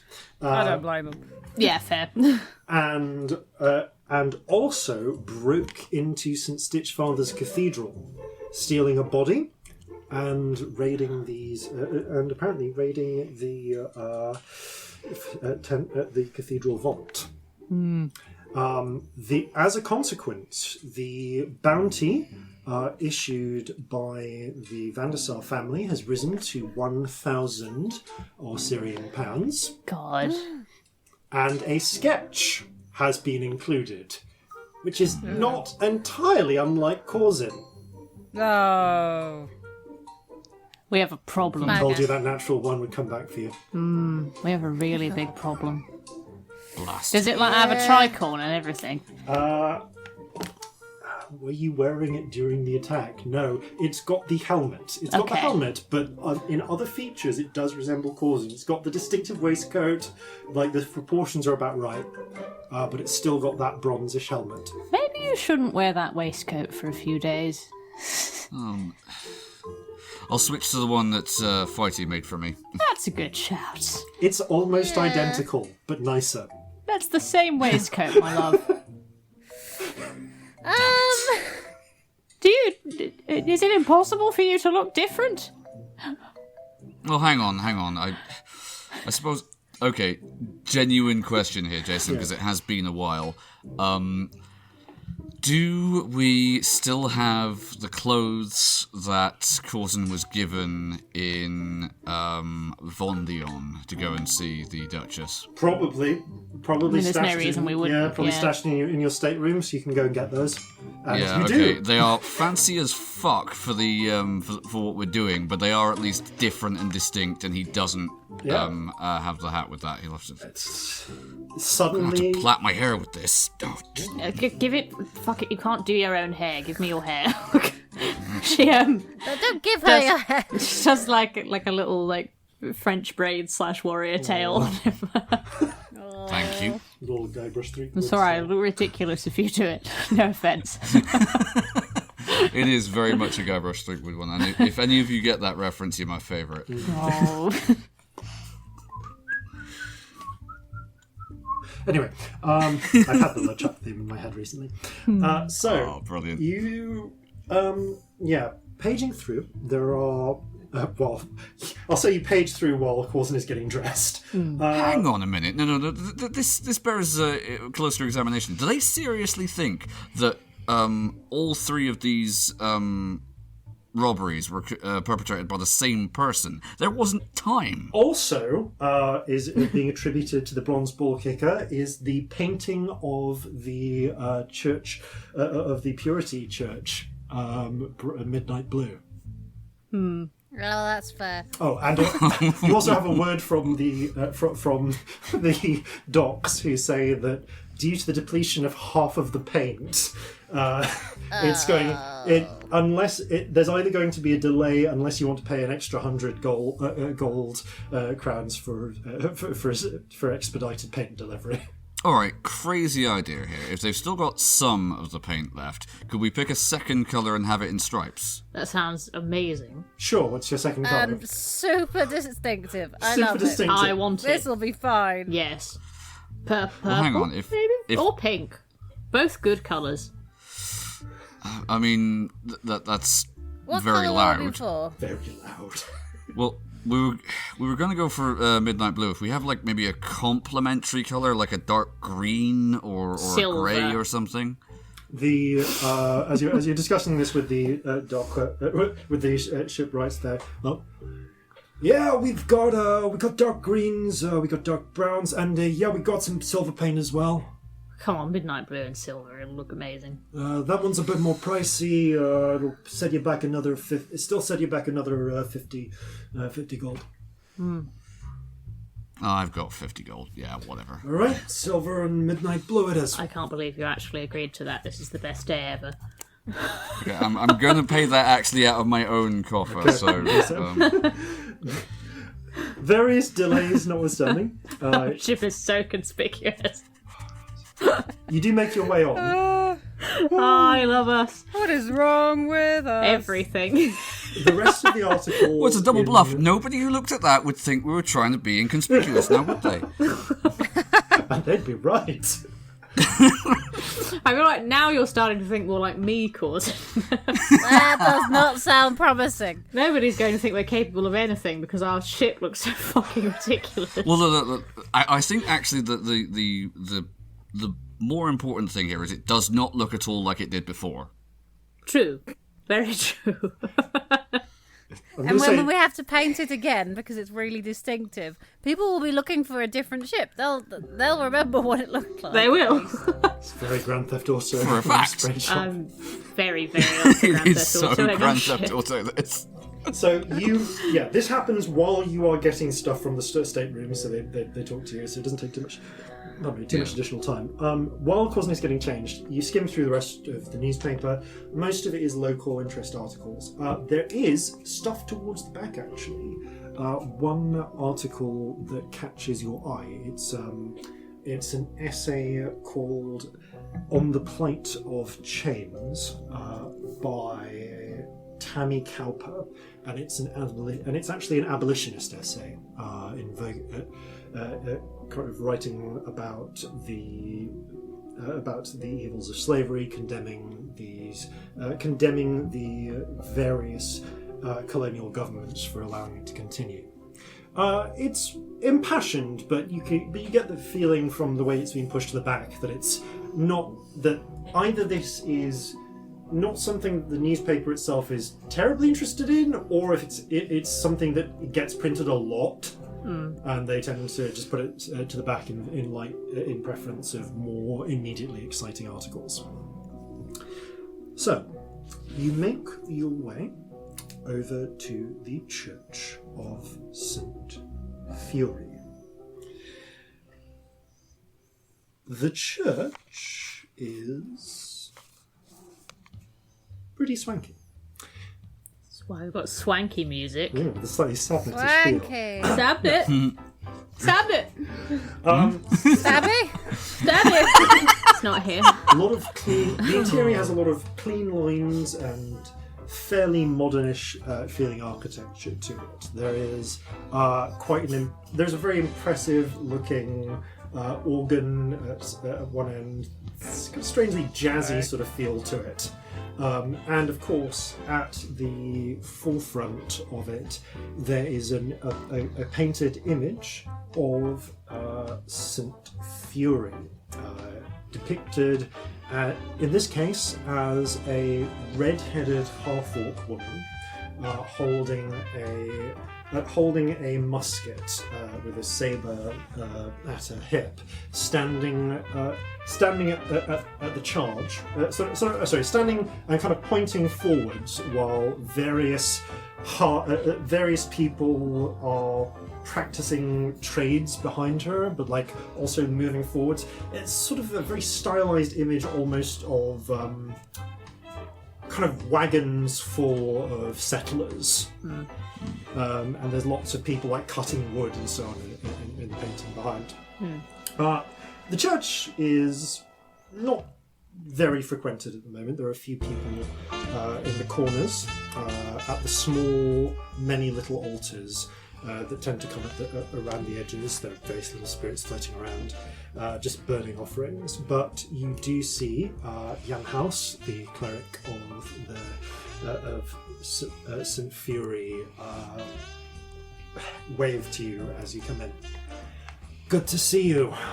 Nice to see you too. How are you doing? All right, we've kind of got started already. I was hoping you'd come by. Let me let you into the back.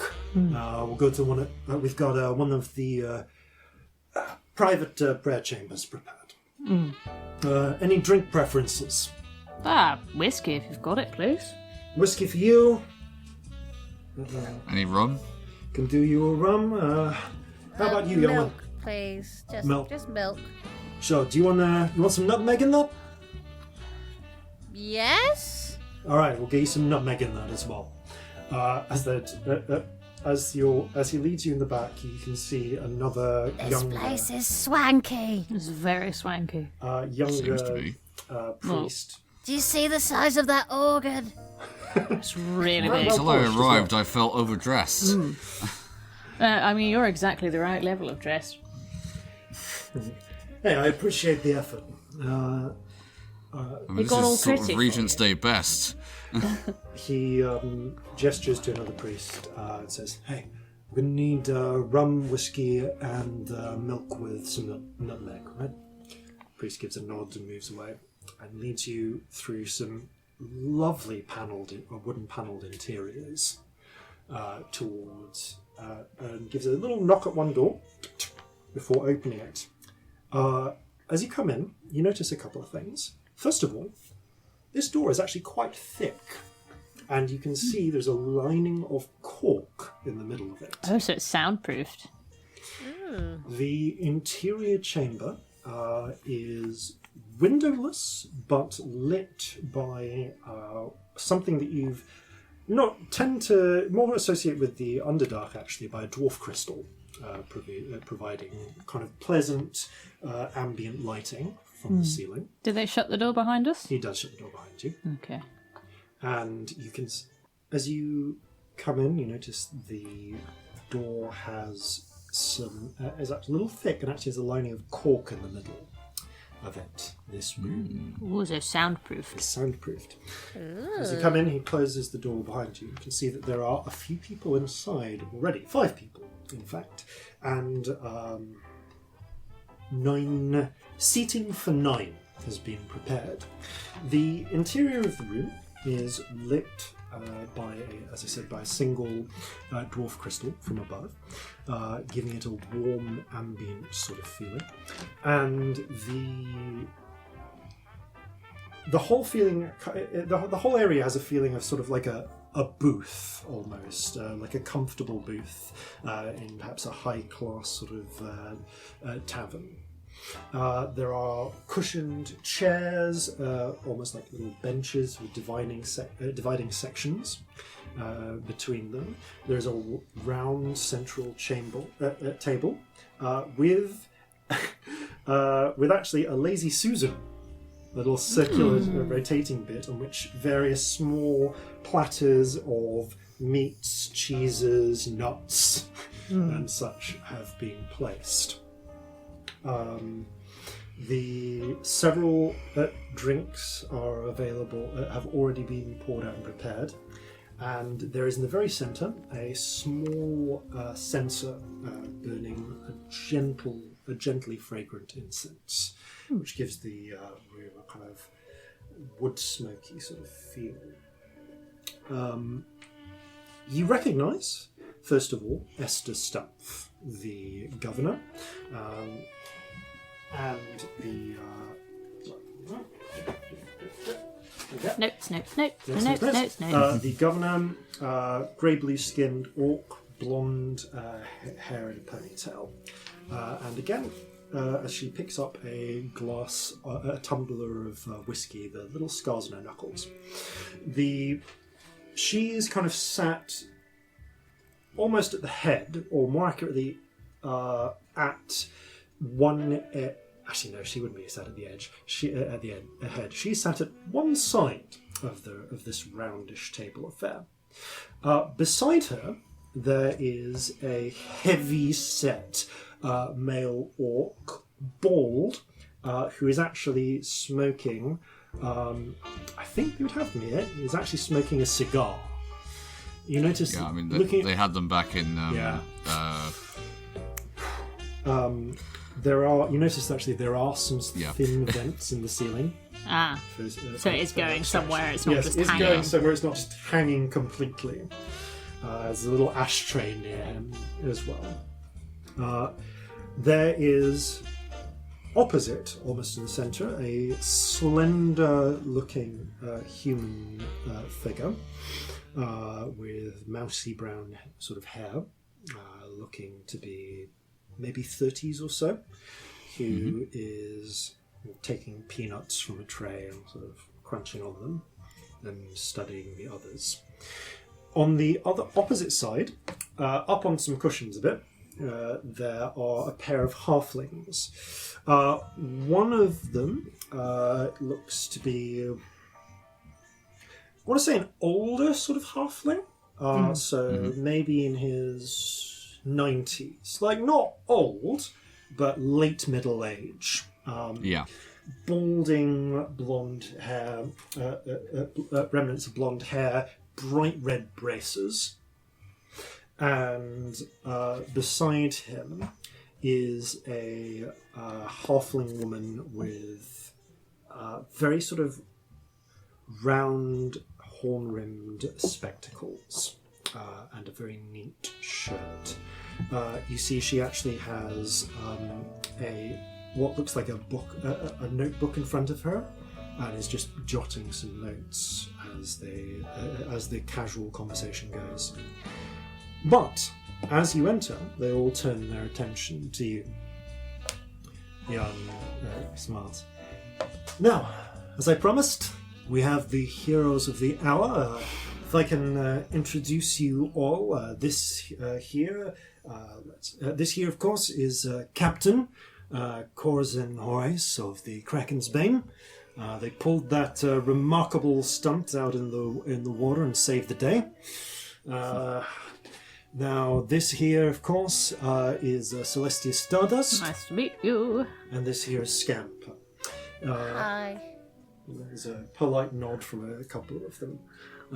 Going around the table, of course, you've met Governor Esther Stumpf before. She raises the glass. Good to see you. Good to see you. I'm just getting started here. And that nods. Of course, we've also got Silas here, Silas Boothroyd. Through the cigar. Good to meet you. Hello. We've got Hello.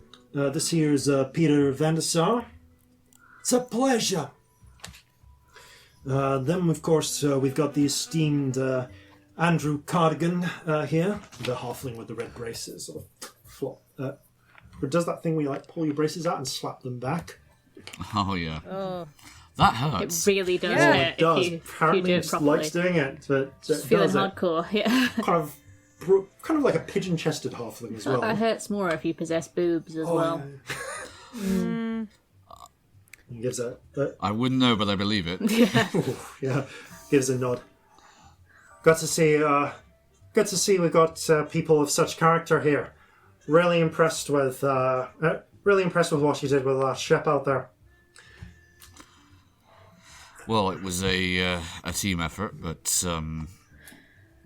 just glad that at least it worked. He laughs. You can say that again. And Jan points to the last person. And of course, this here is Moray, A.T. Moray. The half. What was that name, sorry? A.T. Moray.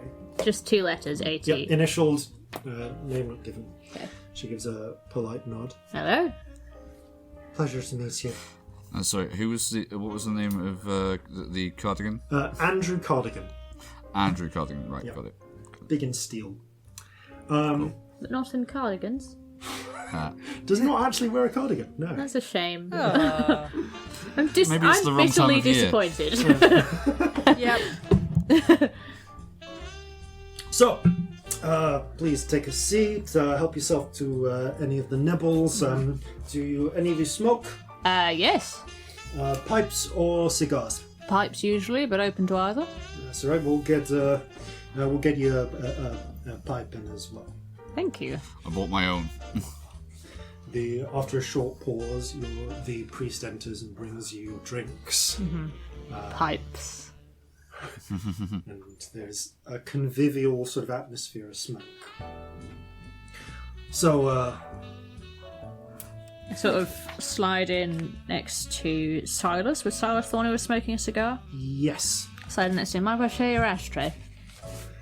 Not a problem. Thank you. It's good. No, you should really try these. Actually, they're all the rage. Maybe I will. I've never had a cigar. Can't really get them down below. Nah, you gotta get them from West Sunder. Mind you, half the stuff in this room will be astronomically expensive down below. Do you know how expensive wood is down below? Well, that's something to consider. If we ever get interest back in the old country, maybe I'll look at exporting wood down there. Oh, you could export you all sorts probably of stuff don't down want there. to. It's very flammable. That's a bit of a problem down there right now. Yeah, I wouldn't go for or two, if I'm honest. The red-braced halfling gives a cackle at that. I heard about that. Apparently been a real blaze down there. Yeah, it's been going for some time. Not that we'd know anything about that, of course. Surprised to see you so pleased about things going so badly with your country folk.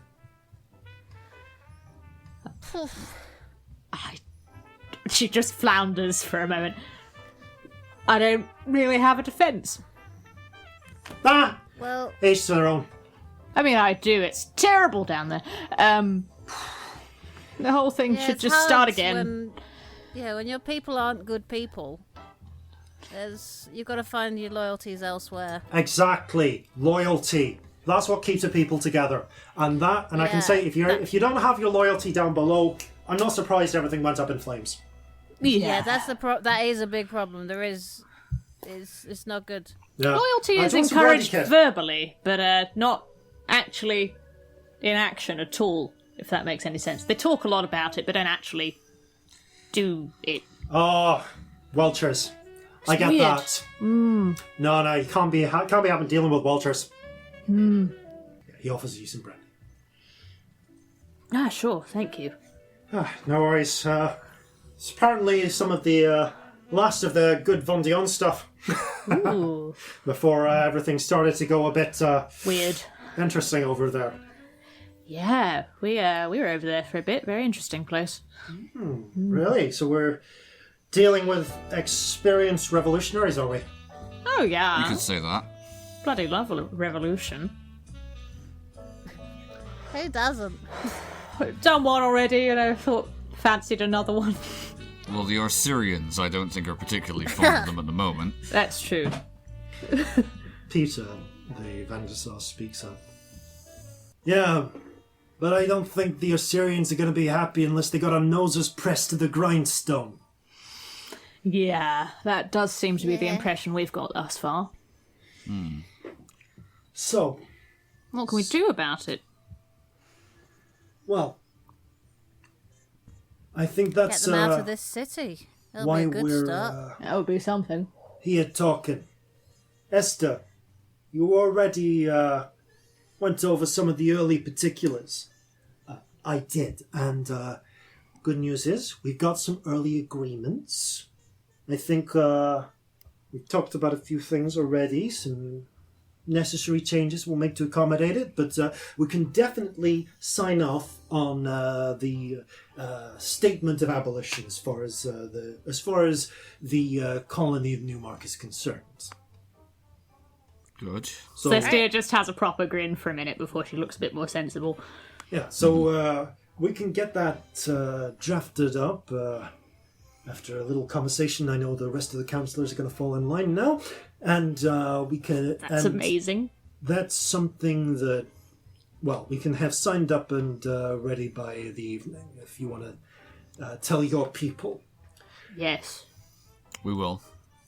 Now, as to the other thing, Peter speaks up, the more contentious thing. I hear you're wanting to cut into a lot of real estate that some of us own. If that would be something we could negotiate, that would be extremely helpful. It would bring some really useful allies. Yes, What and is that's it? A principally gang of what you need right now. 30 plus 120 replaceable bodies. And magic. And magic. They've got a really good wizard. And Yes, also, and they're very clever. They're very good fighters. What were you going to say, Corzin? Yes. Sorry, I cut you off. No, just that. They are trained fighters, they are well experienced, and that's principally what you need right now, far more than, I would argue, you do real estate. Also sneaky as fuck. Well, that's I appreciate the point you're making, but the bespectacled halfling speaks up. We are at this point short on wizards. It could make a significant difference now. Yet that's easy for you to say. You ain't losing anything as part of this. You could lose all of your land to the Osirians. Genuinely, though, I'm not trying to be bitchy here, but that might be what we're looking at if we don't get more wizards on side. That is most likely what the Osirians would do in any case in order to put down any possibility or thoughts of further rebellion should they succeed here. It could be some of your real estate for some help so that we can keep the city, or it could be all of it and you don't keep anything. Charming. I know it's not What would make great. it worth your while, though? We're happy to help with let's- things. All right. Let's not just assume you're giving it up for nothing. What is it that would make it worth your while? What can we do? You see, What the reassurances can we braced, give? halfling grin. I mean, if we all voted on it together, we could make you give it up, Peter. If enough of us were on side. Yeah, you don't need to posture. That's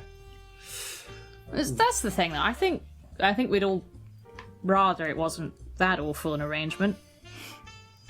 Yeah. Because It'd be nice if everyone was on side. yes, and surely we're fighting for some sort of freedom, free will and that. So I don't like the thought of really pinning anyone down. But if there is some way we could make it worthwhile, I mean, we have a lot of skills. It's possible we could help you with something that you need. I know it would be a big infringement to give up actual property that you own. Wasn't trying to make light of that. So if there's some way that we could make it worth it, we'd definitely be up for helping. Listen, as far as my family's concerned, we've got some concerns about tariffs, that sort of thing. I'm sure if we could look into some exemptions in the future, maybe that's something we could arrange as far as shipping's concerned, or some guarantees about maybe dedicating some ships to protecting the shipping lanes. Piracy can be a real problem, especially if the orcs, or Syrians start to employ privateers. Now, I can't say I'm keen on giving up this sort of estate. It is a real earner for us, especially after we lost the farms recently. But if the governor, he looks at Esther, could see her way to guaranteeing a tariff exemption for future shipping that we do, or if we could guarantee a certain number of ships to protecting our trade lanes, that's something we could consider as well. Esther winces a little. I mean, those are pretty expensive concessions you're talking about. If we're putting ships on to protect. I mean, obviously we want to protect convoys, but the ships they're guaranteed to that's ships we can't be using in naval battles and that sort of thing. Yeah, do you really want to cost us a future battle with this? Because that seems to defeat the whole point of doing this in the first place. Well, you're asking me to take a hit. You're asking me to take a hit now or in the future, either way. There is the problem that if you're right, I mean, you are right, eventually the Assyrians are going to start hiring privateers, and then trade with this whole continent's going to get really problematic and difficult. That's going to cut off our supplies and possible allies with other people. It might be that investing in protecting trade ships is actually worthwhile. That is a fair in point. and of its own. If we lose international trade here, that becomes surely that's got to be a big problem. We need allies overseas. We were talking about the fact that Seoul could be an ally there, especially since they've just done quite a similar thing. But if they can't get here, if it's a risk for them to even trade with us, that's a problem. I'm sorry, I'm having a small breakdown in Brexit, and I just need a moment. Oh no! Sorry, I just started laugh weeping. I just. Oh, I'm fine. When you realise that your D&D game has a better trade deal than the Taurus. Oh dear. Sorry, no. I needed a fucking second. I'm fine. You're all good, don't worry. Oh. Anyway. Non-Europeans do pardon us. Oh, the rest of Europe, I'm sorry, fucking hell. I just... Anyway, please carry on with your talk about how international trade is vital for the survival of a country. I just...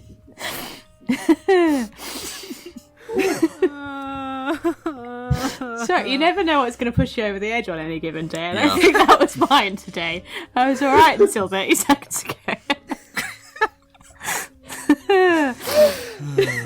Another podcast is to be cut out, but I think we should leave it in. Oh yeah, definitely. Where were we? Right. Ooh. What were you saying, Robs? I'm so sorry. Please carry on. I mean, I'm not the most experienced when it comes to necessarily to trade, but I'm not wrong, am I? No, you do make a very good point, and as I think the only other nation that definitely does not practice slavery anymore, the Sulians are your natural allies, if that is the route you're going. Yes, we do also have some quite high up ties with Sul. We know the president and stuff, if that would be helpful at all to making sure trade stays open with them. Okay. So let me see if I understand what you're suggesting. You're offering that maybe the Sulians provide this sort of protection? Not necessarily. I just think it's important that we need to keep trade links open with them. We do have some friends who are basically, I mean, they're going to help because of the abolition stuff, but they have experience with privateering. They do. They're pirates. They have been pirating, but what they do is they target slavers. If you are guaranteeing that is not your trade, and you're in danger of being attacked by people who that is their trade, they will be on your side, and we might be able to negotiate a contract with them. And I mean, maybe there's some sort of tit-for-tat situation we could do with Sewell. If you're both dying to keep trade links open, which I assume you will be because you're both at war with the other side. With the Orsirians, Yeah, who you're Yeah. both against. You're both against the same people. Surely you're going to want to keep trade open at both ends, so maybe there is some sort of exchange of protection that could go on. Obviously, that'd be a matter of talking to the president and all that, but... Either way, he'll shit himself, but... I see that as being beneficial. Regardless, though, that's going to require a guarantee of convoys being directed towards that protection. If the governor is willing to guarantee that, and of course guarantee that we get first pick of available convoys, since we do want to look after our own interest to make up for these losses, that's something we could consider. I would like to What look does at the the governor governor look and see like? how stressed she's looking. Yeah. Roll an Yeah, insight is check. this a problem for her? That is... Where's my insight skill? 16. I'm sorry. Can I have a look too? Because I was thinking the same. Can I do an insight Yes, you as can. well? Oh, bloody disadvantage. That is a 7. Oh. Hard to tell what she's thinking at this moment. Celestia, she looks maybe a little out of her depth. I'm actually going to message to her and hope she doesn't, jump too hard. How stressful is this? Is this okay? Can you do this? What does this mean for you? She leans forward and kind of puts her hand over her mouth as if, Yeah, just I do it while massaging- I'm taking a puff. As if just sort of massaging Right. the front of her face a bit. And you hear her reply. Commitment like this is going to be maybe 20% of our ships or higher, depending. It depends how much trade that we're looking for. Yeah, we could do it, but I guess it's about commit. If we've got ships committed to convoys, especially long distance ones, then they just aren't going to be available for other uses. I mean, it helps us out now, and if I don't get re-elected, there's no skin off my nose, but it's a concession that'll do a lot for them, but it's going to cost a lot for us. Worth it, not worth it. I'm not a general or an admiral. Is there a general we could talk to? I mean, maybe my guess would be talk to Scorch or Apple Blossom or something else or someone else. I'm just going to speak up to what's his face. I've forgotten his name. Peter. Peter. What if that makes Sunder lose the whole war? Then there won't be trade. Well, I know that you personally probably don't really care because it would mean that you get a good deal, but... listen. I won't apologize for looking for a great deal. Big, beautiful deal. But, as far as I see it, this is about coming out one way or another. We're going to have to... if we don't get if you don't care to dedicate ships like this, then we'll just have to hire our own protection. Of course, we can afford to do that because of the rents we get from this land.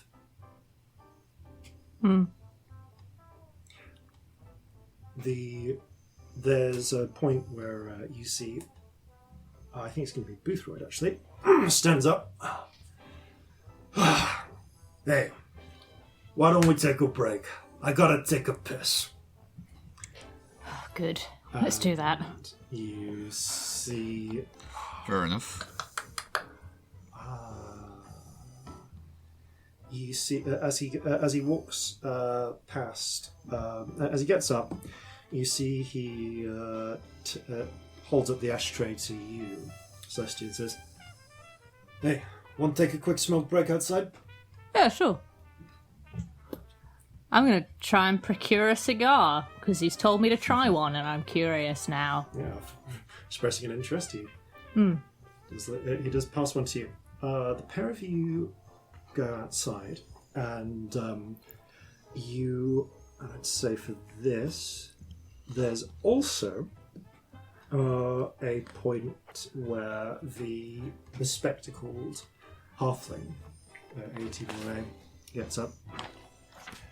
I may take a little bit of fresh air as well. So, which one am I outside with? Which one was So it? you're outside with Cigar, Silas Boothroyd, and Moray. Cigar Silas, I remember that. Moray looks to Scamp and Corzin. I was wondering if you might regale me with some tales about your exploits at sea. Oh, of course. I understand Would they you like have to a know? nice bar. If you'd like to come with me? Yeah, Sure. that sounds nice. Fresh air is good. Some of the others. Cardigan looks up. Hi, we get a new round of drinks? Maybe some more snacks? Young nods and takes to it. So, as the party splits... Oh no! Roll initiative. No, you never split the Never party. split the party. Boothroyd leads you out towards the back, Celestia, although and into a sort of back garden area, walled off with some lovely trees, look like pear trees, around. Passes you a cigar. Thank you. I've never tried one before. So you don't really get them down below. Takes a knife and kind of cuts the end off as well. Thank you. I light it with prestidigitation, because that's cool. Nice trip. I think it's very useful. Cleans clothes and everything. I'm always fiddling around with matches. You know how Me, it that's is. strong. I can light yours if you want. Oh, thank you. Trick with this is you just roll it around in your mouth for a bit. Don't inhale it all the way in. Oh yeah, I see what you mean. It's the feel Nice. of it. Yeah. The Vandys can be pretty what's the word? Intractable. Arseholey? What? Sorry. Yeah, Excuse that's me. They got a full-on tree shoved up their ass, you know. Yeah. Not a fan of the family for varying reasons, if I'm honest, but, you know. No? I don't know all of them. No, we've encountered a couple of them before, and they've not been our favourite, but that doesn't mean the whole family's bad. I don't know. One bad apple spoils the crop, you know? Oh. What, is it different where you're from? Yeah, I'm trying to think if we have maybe mushrooms. Maybe it's mushrooms down below. I feel like I've had something similar. Yeah. Still. I had my first apple about a year ago, so you know. Oh, always a fan of apples myself. They're good. We used to have grew up with an orchard. Ah, nice. Yeah. My grandpappy had one outside the city. We've been here a long while. Yeah, Couple of generations less than the Vandys, and they'll hold that over you, but Boothroyds have been here a long time. You own a load of the factories, from what I've heard, is that right? Yeah. Having the occasional labour disputes, but we make a lot. If that's not too nosy, obviously. None of my business, really. People you get people who just resist the idea of progress, smashing up machines because they say it takes away jobs. I'm making jobs, you know? Huh. Interesting. Listen, we make a lot of garments, you know? Yeah. And we get people who can't compete with that. They make a few at home. We can make hundreds in a day. I can see how that would be a problem. Yeah. But the demand's there.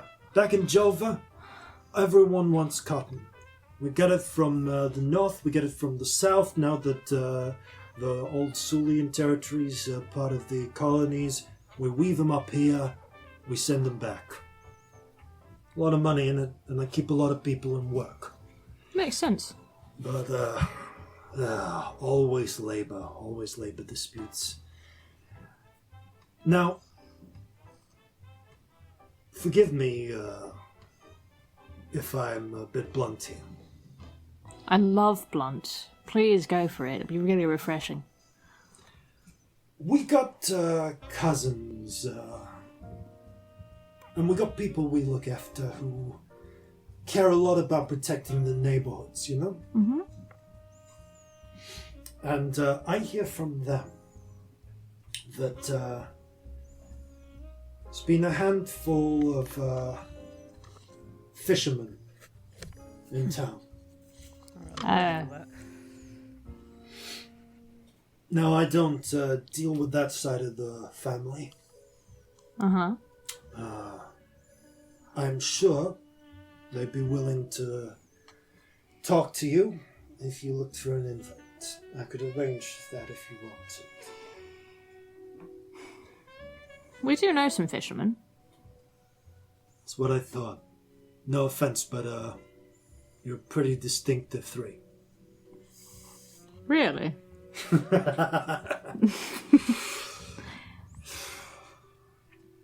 They got some long-standing beef with the halflings. Ah. I don't deal with that sort of thing. But, given your flexible approach to things, are you familiar with the saying that possession is 9/10 of the law? Yes.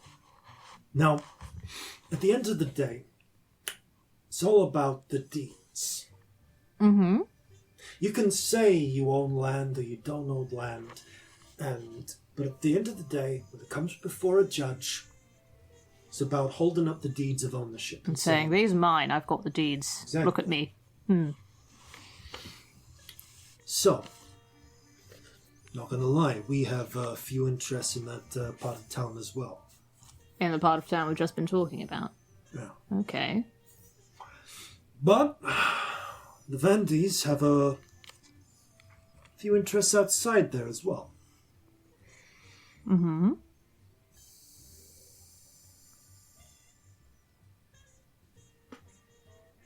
If the deeds the Vandys had happen to wind up in the hands of these fine people you've been talking These fine, about, upstanding citizens, yes.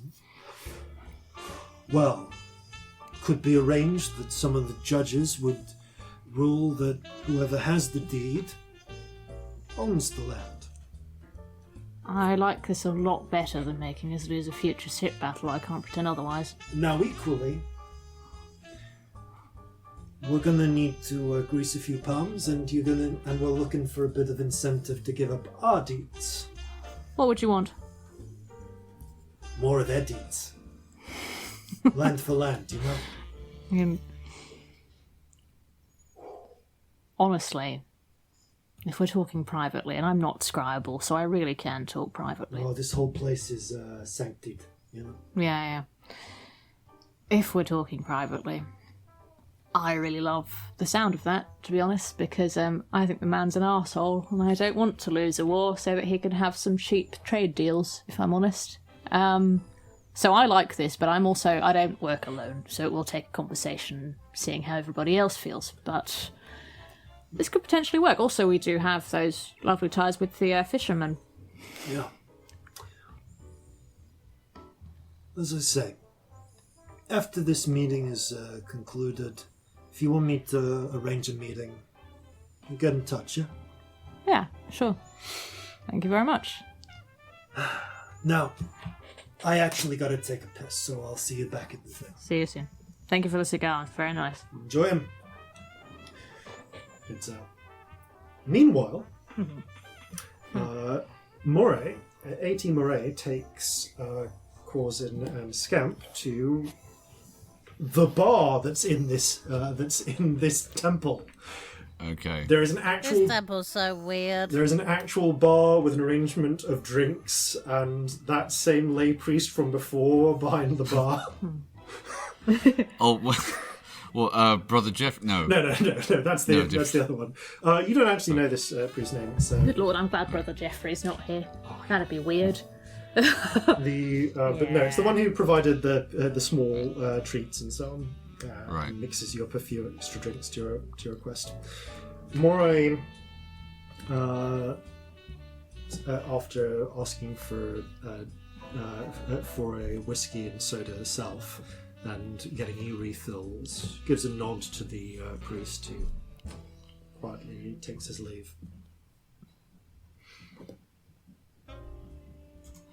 So. I get the feeling you're not necessarily interested in what Peter is offering. It's not ideal. Like, yes, we'll put giving some protection to trade, great, but Yeah.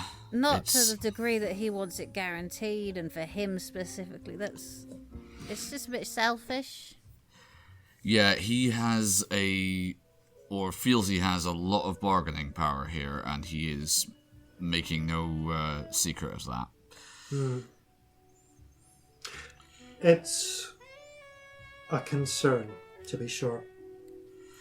However, at the end of the day, it comes down to money. Oh, yeah. Now, it would require quite a lot of money to buy out those deeds from the land. But it could be arranged. Well, if he owns them, he can set the price, surely. Oh. We know a thing or two about how to arrange a comfortable price. And there's always, I guess, in this sort of situation, there's the threat of a compulsory buyer to... Yeah, you're familiar with the concept of eminent domain. It's yeah, it can get messy. Could be arranged. Of course, in order to do that, there would need to be sufficient incentive to make that money back in the long term. Now, if I may be somewhat blunt... Please. Please do, it'll be refreshing. I have a number of cousins, as do the Cardigans, who have heard of a halfling, a drow, and a tiefling who have I wonder who that could be. Familiar. Been getting very acquainted with the local Frosians. Ah. I don't deal with that myself. I work with finance. However, they are interested to hear what you have to say, and if you'd like me to arrange a meeting, I'm sure you'll want to confer about it, but get in touch with me. Can't hurt. Alright, I will bear that in mind. However, what I have in mind is a little different. Go on. There is a difficulty competing in finance with the bank. They do seem to be very much like the house in a casino. Indeed. Those two dwarves have a lot of reach. However, it is difficult to collect on your debts if you can't remember who has them. Right. If the records of these debts were to disappear, were to come into my hands, then not only would that be a great disruption to the bank, but it would set me and my interests greatly ahead. Where would such records be stored? The local records will be stored within the local Golden Kratz and Goldenstern vaults. However, And there aren't copies anywhere? there are two points in which it is interred. There is the primary. Okay, in my accounting terms, there will be the primary ledger, which is stored within the vaults. However, there is also a daybook where accounts are kept on a day-to-day basis, and there will be the corresponding accounting books. Completely forgetting how it was, which are stored in a separate part of the building. For convenience, the daybook is usually kept with the accounting staff themselves. Many of the associated ledgers, the associated books will be kept with the manager in the personal safe. But the main ledger itself and the long-term records are kept within the primary vault. Now, these records are indeed copied and duplicated once every 6 months. It has been 5 months since they were last duplicated. Right. So, a number of accounts have changed or been adjusted or even set up in that time. And the damage and opportunity of 5 months of lost accounts is worth the cost of buying those deeds out to me. All right. So it's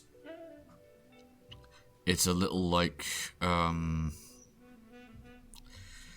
well, I'm essentially asking you to rob a bank, but instead of coin, I want you to carry out paper. Oh, you can carry out coin as well.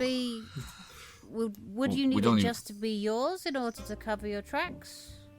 Yes. Or is this a situation in which we need to take... Is this a situation where we need to take lots of people's records so that they don't know it's you? Oh no, I'm asking you to take everyone's records. Right, yeah, because otherwise it would be fairly obvious it was you if that was the only one that was taken. Yeah. And it's not our records I'm interested in. It's the city. It's the accounts held within the city itself. Okay. If Is they there were to be a way that... Sorry, you go. Go on. Go. Oh. No, you go ahead. If they were to be destroyed or otherwise misplaced, what do the other accounts who are not yours stand to lose from it? Are they also likely to be expunged from the records, or it will would suspicion cause a certain amount of chaos? Yes. However,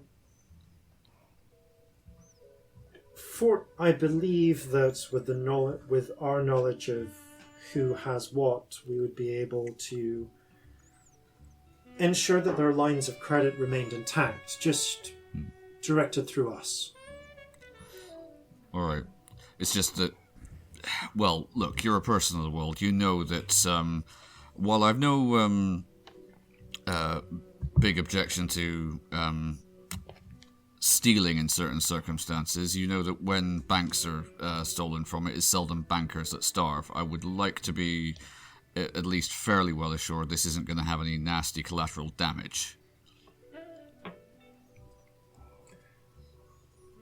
It is impossible to be certain that there would be no collateral damage towards the people you are concerned about. However, those who I am primarily interested in to coin a phrase, extorting, are those who have a great deal of money to start with. I see. Well, it's something to consider. What were you going to say, Scamp? And you're confident enough in your own bank that you don't think the destabilization of this other one's going to cause mass financial panic and a run on the bank? Because unlikely. That this ends badly. This is one instance of a global bank. So it will... They will survive. Yeah, I'm not worried about them. I'm worried about the people panicking. Because if everyone tries to withdraw their money, there ain't enough money there. It's not how banks work. Indeed. The physical amount of money... I'm not asking you to steal the cash reserves. No, but if suddenly But I appreciate what you mean. Yeah. The people who are likely to be most impacted with this, as far as as I estimate, are those who would not be withdrawing money on a day-to-day basis. I am looking to seize control of investments, long-term assets. However, I cannot guarantee, as with all things, that this is not without some risk. I simply wish to extend you the option. It's a good option. We appreciate that. What do you see the risks as? That's a good question. In all likelihood. There is a possibility of causing a shortage of credit, yes. However, our own interests and abilities in that would avoid the worst of that happening. It is possible that financial crashes, as you suggest, could occur, but these are more likely to be the results of rampant speculation.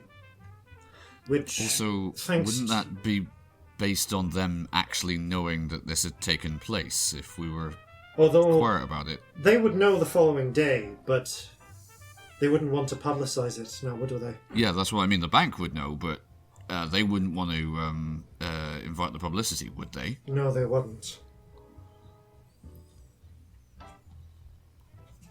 Okay. And you said you've got some friends we could perhaps chat to. Of course. This is a separate thing, or is it a part separate of this? thing? They have expressed an interest. I understand. We would like very much to meet them. I think it was our plan anyway, but an introduction is always helpful. Yeah, Very smooths well. things along. If you would like me to arrange that, I will have a word with them. Please. Yeah, thank you. And they will leave you a message. A written message. Not that sort of message. Yeah. Alright. Thank you very much. Very well then. Well, I think we'd better take our drinks back. The three of you. Indeed.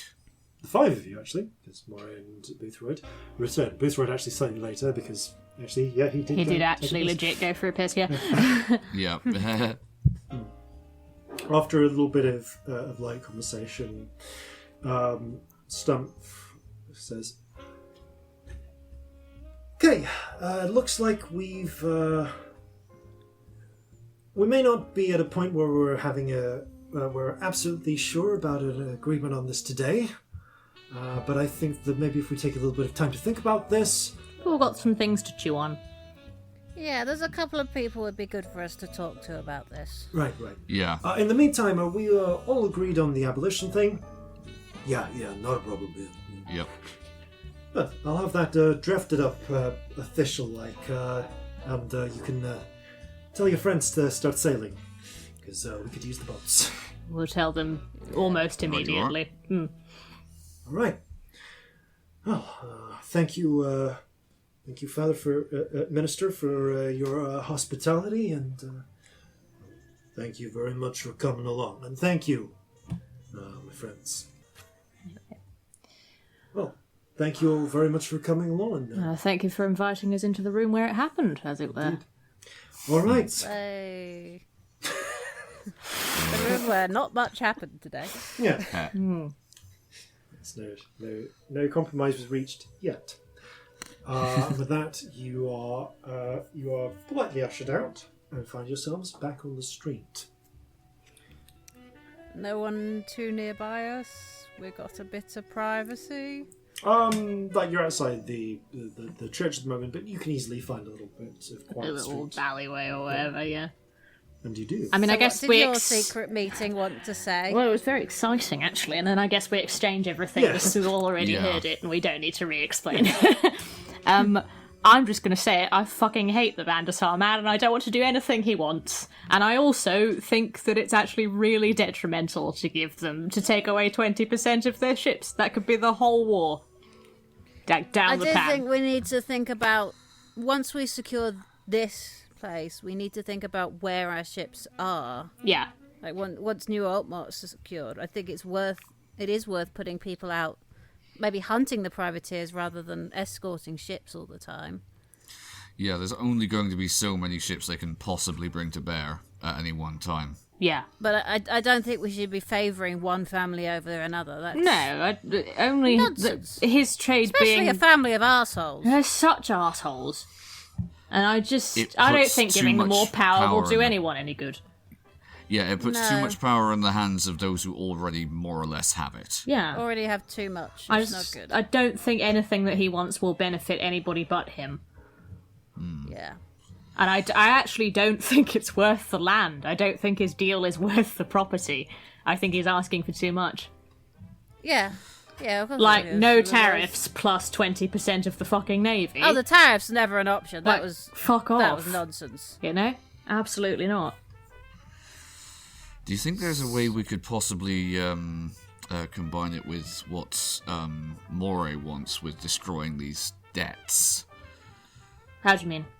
Or the records of such? Well, if all of the records are held locally and we have to destroy a whole bunch of them, would it be possible to include some of the Vandasar's assets so that whatever deal that we bring back to the table later on is a more enticing one and they're willing to be more realistic about asking for what they want? I think we fuck do 'em up even need to more. be careful. I mean, if we go in and destroy all the things, they're going to know everyone's going to know someone is out to do something along those lines. But if we then specifically target the Vandasars, they know that they were the target of this. Yeah. And that's going to make them very hard to negotiate with. I don't see these as people who are going to be brought down a peg and come back humbly. No. If you attack them, they are going to go into they're going to have a tantrum. I'm not going to... They're idiot children. Babies. Yeah. They're selfish. Selfish. And Horrible. they're going to feel attacked and attack in Rich. return. I'm not sure. Fat babies. It's worth I'd noting- love to steal from them. I I'd love to really, go in and take those things. really want to steal from them. I don't think it's the best option, though. It's going to be obvious. Whereas, Would it be Forcing could we the- make it not obvious, genuinely? Because it is How? honestly one of the easiest ways to do it. I don't know. I suppose an attack on the bank and then they just buy their land is probably less obvious. much less obvious. If we go into their assets and take the thing that we've been asking for and then go, oh, look, we have it now. Ooh, Oh, just how did found that it lying happen? No, around. you really do have a point, actually, there. There's a danger that they're going to turn against us, and we don't need infighting right now. No, we really don't. No, I think you have a point. As much as I'd really love... I'd love it. Bloody love to. Because I Oh, I it'd be hate great. his whole face. It's Everything awful. about him's awful. I just, Yeah. ugh. Equally, Well, though, still results in him losing some stuff, so that's good. Yep. It does mean that we have to rob a G&G bank, which I'm genuinely terrified of for reasons that I can't explain. I am terrified, but also it feels like it might be time to find out what the hell's going on in there. I am really curious. Like, massively. I have no idea how we'd pull it off, but surely there must be a way. Oh. It depends how much security there is surrounding their records, as opposed to where their actual, gold and money is kept. Yeah, I would imagine quite a bit. I wonder if Philippe can do any disguise spells. That's a point. We are really distinctive. And if we rob a bank in this city and then continue trying to help it, that's a problem. Also a bank where we've got so much money. Yeah, loads. I wonder if it's worth asking him, No, I think that's a pretty good idea. Also, I don't know what kind of magic he specialises in other than necromancy, but he might have something. We really shouldn't be having this conversation somewhere scribable. These people have too much money. Yeah, true. I mean, yeah, but no one else can look at the past, so...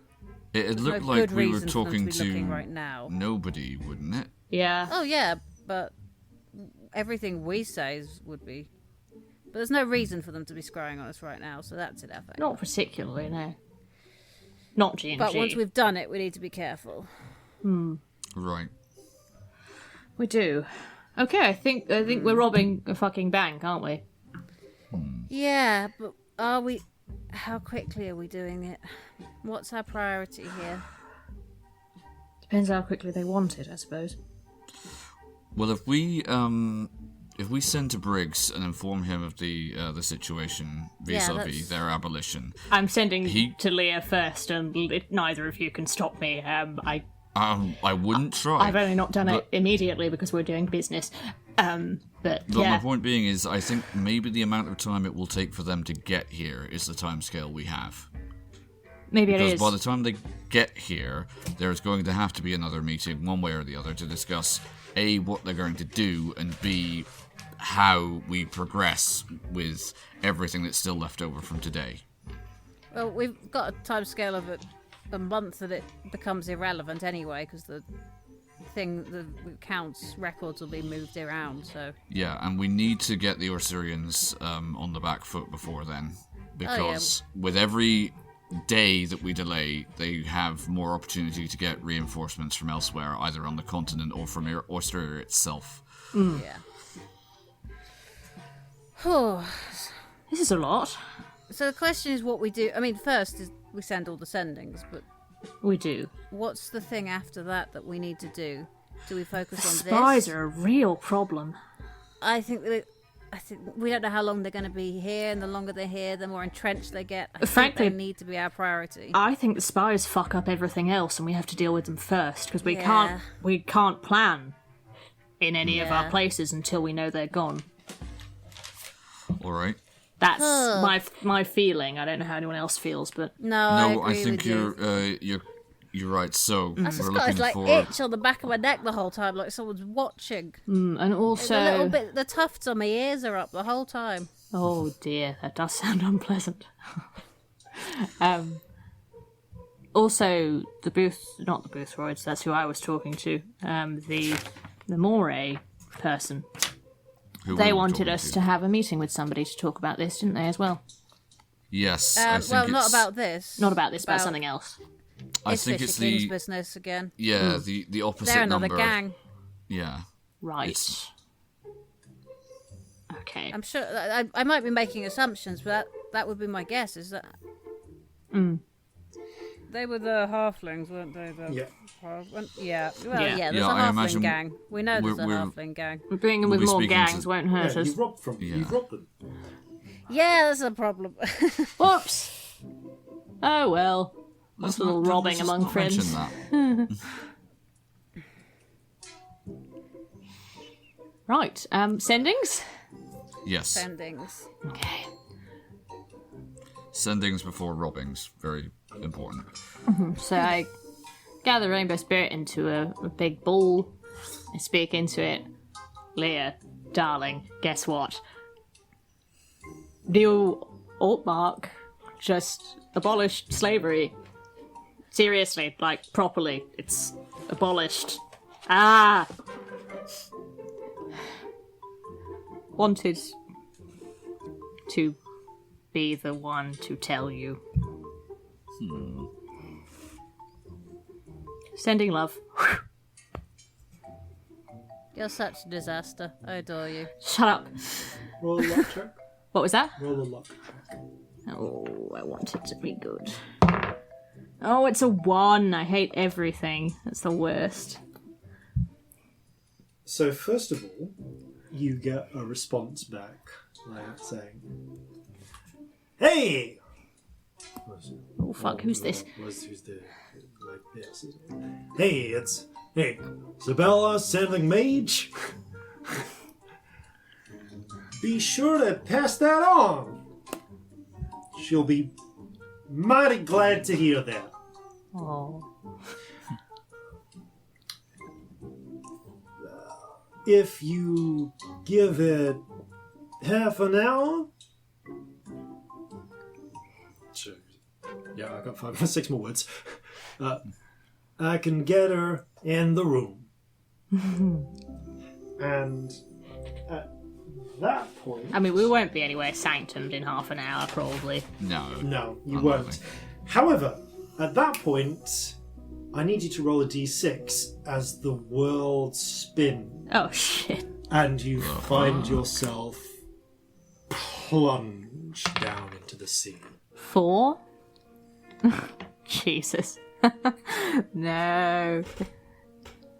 Okay, it's going to be a weird one. Oh, no. So, first of all, Are you doing this one, or am I? take off a pass tally. That's telling. Oh no. And, Where are my tallies these days? Alright, I'm back here. okay, number 4.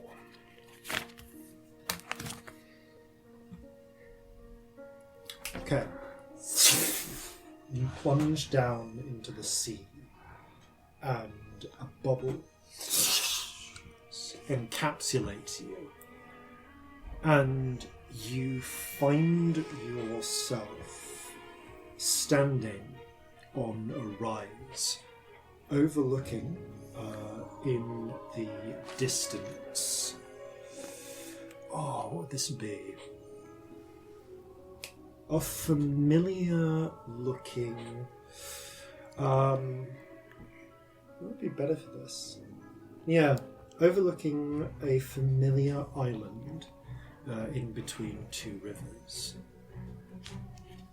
Newmark is not yet a city, however. There are a handful of... It's more like a town, it's growing, but it's largely farmland, with a smaller amount of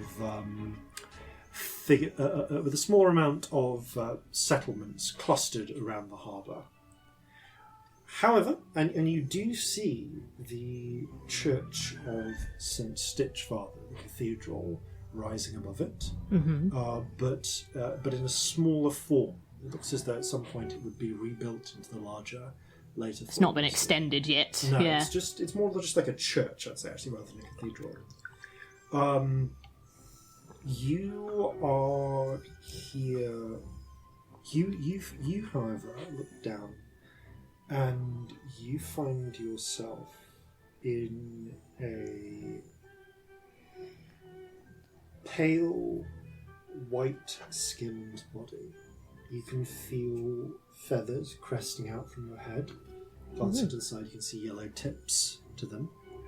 Can I pull one down? Look at it. The structure of your face is a little different. This is interesting. Touch my face. I like you would. Yeah, a little bit more aquiline. And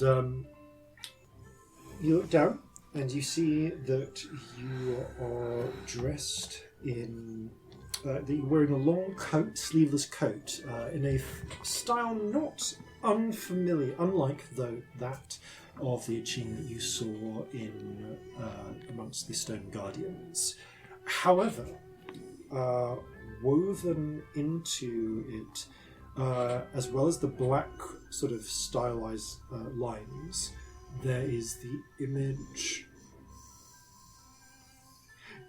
You hear pigeons crooning in the distance. Sorry, Marjorie's on the windowsill, stowaway. Just bear with it if you hear a pigeon. She's gonna be a while. There are pigeons crooning around you. But you also see there are repeating patterns of lizard, almost like lizard-like, stylized lizards woven into it. Ooh. And there is, and you are actually stood up on a rise by a piece of carved stone set into the ground, upon which is graven an image of as far as you can tell, of an Achene, but there is, but they wear almost like a sort of headdress or hat with a kind of lizard-like cut to it. They are dressed in a manner not unlike yourself, and sculpted down below them are various humanoid figures cowering or recoiling. There are a group of people around you, figures in a mixture of humans and Achene, actually, kneeling or standing, looking up at you. Oh no! Expectantly. You can see a cluster of spirits in the air around you. I'm a priest, and I. And as you feel it with your mouth half open, and you can see there is like an almost indistinct humanoid form standing behind this stone altar. Kind of hard to make out what they are. But Is there any indication of the sermon I'm about to do? Nothing. Like, just from what's around, is there any indicators? Roll a religion check. Weirdly enough, advantage. Oh, okay. It's not amazing. There's religion at 17. It's just on the cusp of your level. You think that, and just as you put it together, one of these,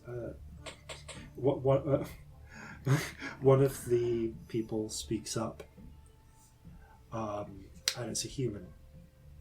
But what else? What else did Terithate do?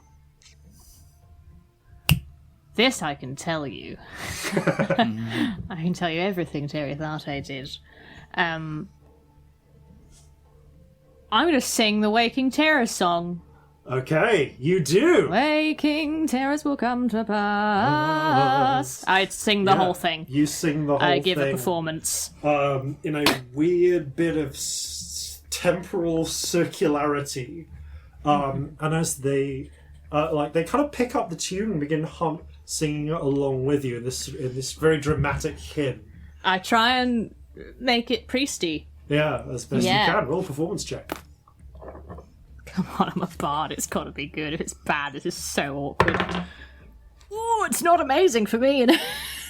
That's. I mean, it's still an 18, so it's not too bad.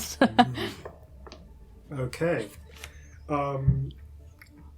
So at the moment that as you finish the song, there's just they join in. There's a sort of piece of awed reverence. Spread my arms like a priest does. so Celestia like you imagine a has priest does in this situation. I have, Celestia has no idea how Achene priests act. Yeah. She literally has no concept of what is normal here. Having never seen an Achene sermon. Yeah, there's a pause as if they wait for you to say something else. And that's the tale of Terithate. We will be sure to spread it to others. Tell the tale, but do not exalt, remember? But you said we're supposed to exalt. I have changed my mind. I switched those two round. I don't laugh in character. I'm a better actor than that in character. So I switched those two round in the sentence. The song took a lot out of me. So exult and don't tell the tale? Do both. Both is good. Yes. Very well. Thank you. Oh, dear. They gather themselves scatter, and you see and actually, as you tell the tale, as you sing the song, the incoherent form solidifies a little bit into a faint outline of the form that Terithate is depicted as on the altar. You turn and you see in a somewhat glimmering outline form is the figure depicted on the statue. What appears to be Terithate. Tilts his head. Who are you?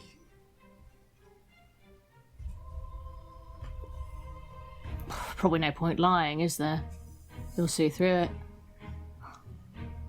You are not Totakatoi. No, I'm not. They will be back in, a few minutes. Weird magical side effect. Of what? An artifact. An artifact that does what? Allows you to see the past and future. But sometimes you swap by accident. From where did you receive this artifact? Who gave it to you? We found it. Then you are not one of her followers. Who's her in this scenario? She is called by some the Kraken. No. I see. Are you not, then? How does it work with you? Am I not what? Her servant. No. Some of us recall the days of the old ones, but we are not their vassals. What is that like for spirits? If that's what you like to be called. We are divine. But what do you... I misunderstand your question. Did they have a dominion over you? The three? They claimed dominion over the world. They sought to shape it. But I say we've suffered more at the hands of the Cloud Walkers. What you said before, recall but do not exalt. That is always what they told the Achin to do. Maybe you should give them more of a reason to not be terrified of you having power. I've seen what you do. You give me a heart attack in the future, a literal, actual heart attack. You make all of my fears burst out of the walls, and you stop my fucking heart, and I'm only alive because I have a medic friend. What possible incentive could people have to want to give you power? Maybe you should do better.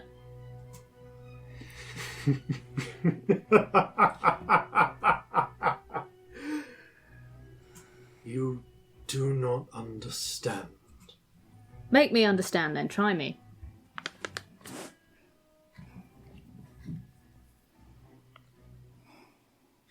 We are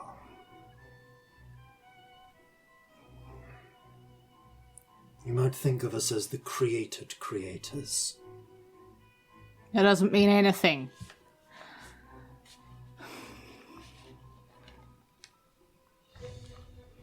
Imagine water and a bowl. Mm-hmm. Pour water into the bowl. It takes the shape of the bowl. Pour it into a jug. It takes the shape of the jug. Yes. Now imagine that while it is in the shape of the jug, it may it may spin the potter's wheel.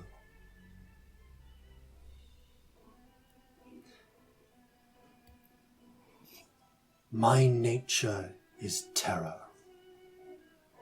If I do not terrify, I am not me. I am what I am made, and what I make.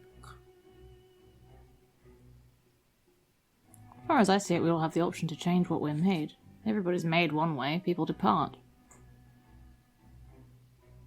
Only those who are pressed into form are not at the mercy of the makers. Who are the makers? Terithate gestures at the departing figures. And at you. So as long as people talk about you like this is what you have to be? For as long as our names are said, our stories are told, we will exist. What if people started changing the stories? Would you change? Then we would become what that tale would say of us. Would you like to be different? You cannot change the past.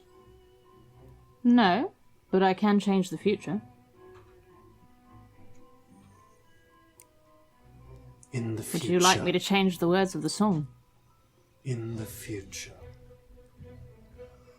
From the tale you tell, what becomes of me? Right now, you're free. Actually, you're sort of out. Doing whatever you like, we freed you. What was done to me? How was I ensnared? Will you remember this? Is this No. real? Do I believe him? Roll an insight check. 15? As far as you can tell, he seems to be pretty forthright about this. I don't really know how it happened. But what was done? You mentioned a creature. I don't want to tell you. I'm worried it won't happen. Is my name spoken? Are my stories told? And did you just hear the fucking amazing song I wrote about you? Because yes. By other than yourself? Yes. As far as I'm aware.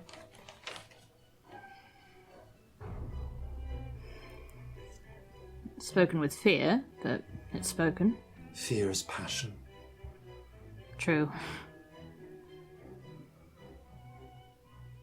I wish to survive. That's fair.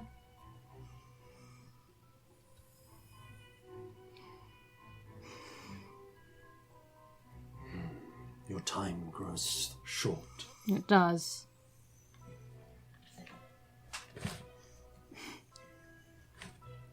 Any final words?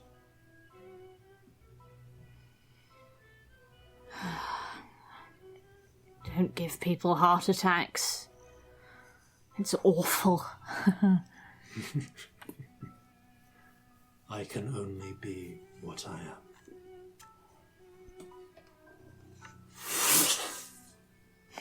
You plunge back into the sea. And it's about this point that Celestia... I think I'll be this one. Yeah, I was going to say if it's an Acheen, please do it, because that speech pattern, I have no idea how it works. Right, so... I know how it works, actually, but I don't think I could just do it without some thinking beforehand. Seems fair. So, it's about this point that Celestia kind of focuses, begins to bundle, does the thing where she bundles up the spirit, whispers into it, sends it off, and a few moments later, there is pause. Corzin, you see the spirit return, the prize spirit return. She pauses, listens to it, opens to her mouth, and blinks.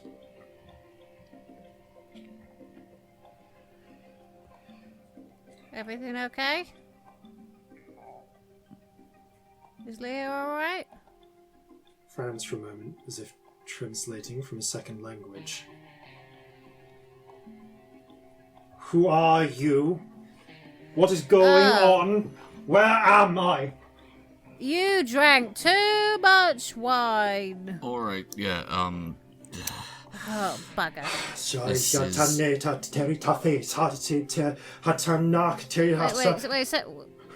that name again? So when you see the rainbow spirit just starts like panicking, just in circles. Yeah. You see a handful of spirits flitter by and start focusing around. As Celestia looks up at them, muttering in, as far as you can tell, a tune. And you see some of them respond. Celestia, the only thing that you really carry on you that's flammable is your tobacco, really, isn't it? Yeah, probably. No, I always nick it off Scamp. Celestia like grabs pats herself down, grabs some tobacco. Pulls a finger puppet out for comedy in the middle of it, by the way. Which finger puppet is it? Scamp, because it's the first one I looked at on my personal bookshelf. Yeah. Please carry on. No, please stop that. We can have a conversation. A flame bursts in the middle of it as the fire, as the tobacco immolates. Please don't waste that. Several of the spirits start fluttering around. All right. You're not in any danger here, please. We mean you no harm. There's a narrowing of the eyes. Seriously, it was just a dumb magic effect that will wear off in a few minutes. You're just confused, okay? Yeah, Roll a persuasion check. Either one of you, as Celestia, looking a little panicked, mutters to one of the spirits, like a kind of really long-necked, droopy-looking dog. Could I be said to be assisting Scamp in this? You could, which makes it a straight check. Okay. That's a whole 10. Woo! They frown and sort of extend their hands. The little droopy dog turns into little motes of dust that swirl around them and lock onto their limbs in some way. They've cast something. Oh God! I'm not really sure what. Is that using one of Celestia's Nope. spells? I mean, we don't know. No, just some, as far as I can tell, got some local spirits. Yeah, Rainbow Spirit isn't involved. Rainbow It's Spirit just is like panicking. freaking out, doesn't know, like... Possibly hiding behind Corzin at this point. All right. Corzin will sort of put a hand out, I guess, trying to be soothing to it. You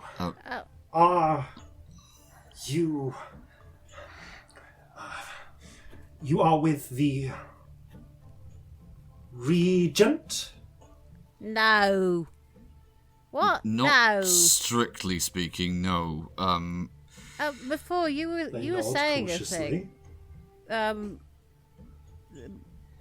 there was a name, that scary one, Terry something? Terry Fate, the Waking Terror. All right. Yes. We met him. This is definitely part of his doing, and you should be fine. Everything will be fine. Yeah. You look pretty scared. You're awake. Oh. Why is everything is large, tall? Where are the Achim? Well, I don't know which Achin you're referring to specifically, but I can tell you where some of them are. She nods. Yes. Where is the nearest town? Where are we? All right. We're in New Altmark. What year do you think it is? 1 moment. They're not going to have the same calendar as us, Scamp. They don't. So technically, this would We this can find year out. would It'd be useful to know. I'm trying to think of what year this would be when this is happening. Just trying to think.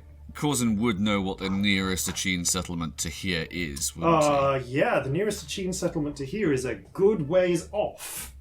Yeah. I'm afraid. But, like, by name. Oh, because it's one he's been to, right? Would know. Let's grab a map. Map. I don't have the map immediately to hand. I do have but... a map. The tiny map. I mean, giving your choice, there's... Well, not Aptak anymore. Honestly, the closest major settlement would probably be Inyan in terms of cities. You don't really know that, but you know that the nearest small settlement was at least like 2 days of your ride, so like a good 150 miles off. Okay. It's all Jovan settlements around here at the moment. Right. I think the nearest Achene settlement to us is Imyan. Yeah. We are... No, that... What about Totak? Have I heard of that? You have not. Or I don't think I've come across that one, but that doesn't mean to say that it isn't out there somewhere. We're quite new here. We don't know where everything is just yet. It's a frown. I need to get up. I need to see. Okay, well, we can do that in a moment, but we can probably help you, but you need to have a little bit of a sit down, a little bit calm, because you're being affected by the magic. I mean, look at your hands. I doubt they look like your normal hands. Yeah, you've swapped. Oh, waking terrors! Oh. You've swapped places with someone else, but this is only going to be temporary. Like a few minutes. Seriously, you'll be fine. Just deep breaths. Ooh, in and out, and in and out. But slower than that. I'm doing it quite fast in a way that actually is close to hyperventilating. Maybe don't follow my lead. Just casting some spells here. Well, there's a lot of spells with N's in them. It's not really helpful. That is okay. No. You see, she takes a moment to sort of just like focuses. And just starts repeating sort of a mantra. Just focusing, holding the gently smoking tobacco. No, maybe don't do that. Takes a moment to focus. Based on what the spirits are doing, does it look like she's trying to cast another spell? Oh, yeah. There's a bunch of little spirits that start shifting and wobbling into a less coherent form and circling around her. What are you trying to do? Maybe we can help you. Answers. Answers. All right. Well, we can answer your questions. Yeah, to bring whatever you have. I'm sorry we don't know exactly where that settlement is, but honestly, ask away. We have nothing to hide. You asked what year it was, actually. I forgot. She says, it is, the year is 2343. Okay, well, we will eventually find out what that's equivalent to. All right. Please don't cast things without telling us what they are, because I will just try and stop you. And that won't be much fun for anyone. Her eyes flash up for a moment. Yeah, I don't want you hurting anyone or us. And if you're not telling us what your intentions are... This will not harm. I seek answers. Okay, from whom? Terry Thartes. Okay, well, if you bring Terry here, that's going to be a problem, because last time we met him, there was lots of people got hurt. He is the terrorist. Yeah, we had an encounter with Terry Fate ourselves. There's a moment where she kind of like almost steadfastly, semi-ignoring you, seems to finish whatever she's doing, claps her hands together. Okay, Last of the- counterspell that. Okay. Out of character, I have an inkling what this is. Would Yeah. Corzin have seen anything equivalent in a Regency priest? Roll a religion check. Commune, isn't it? Yeah. Religion, that is a 14. Yeah, this appears to be a communion. They're trying Alright, to no. keep answers from their gods. Scamp, if it's what I think it is, it's not going to hurt anyone. Is it going to bring the waking terror here? Because that's going to hurt a lot of people. It shouldn't. It should just give him like a yes or a no question. I'm sure. Actually, this is a point. No, I wouldn't have seen Sander do this. Yeah. No. I've seen some other priests do something similar to this before. It's just a way of answering questions. Yeah, but does it bring the gods' attention or the saints' attention to that place? Because this is not a place we want that attention. They communicate through the spirits. The spirits are already here. Terethate is a spirit, wasn't he?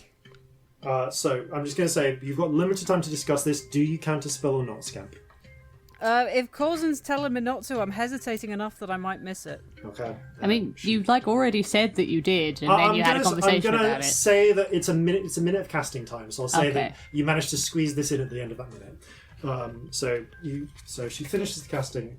Corzin, you see 3 of the spirits sort of turn into wisps and swirl together, and a ghostly, faint sort of image of the form of Terethate that you saw before appears. All right. Terethate, Seto Tatineka Totak. She's asking a question. Seto Natakti. Hita no Tataktas. Satyata. She points at the period. Chatikta. Terethate shakes their head. Tucha, Tia, Cha. It fades. Little wisps return to spirits. She sinks to her knees. You alright? Sata. All gone. What so is all sorry. gone? Has been hundreds of years. Yeah, but you're not here permanently. You'll go back in a few minutes and you probably won't remember any of this.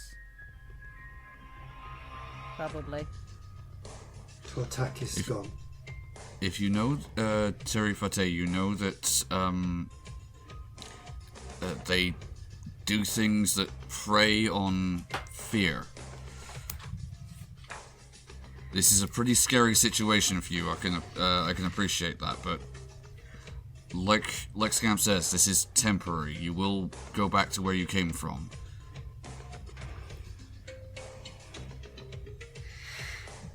And How- yeah, you it's said been hundreds of years?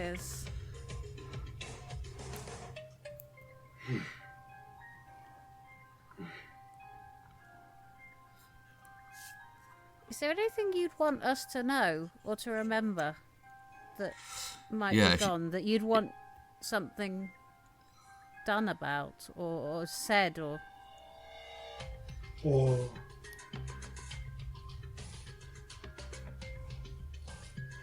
all of this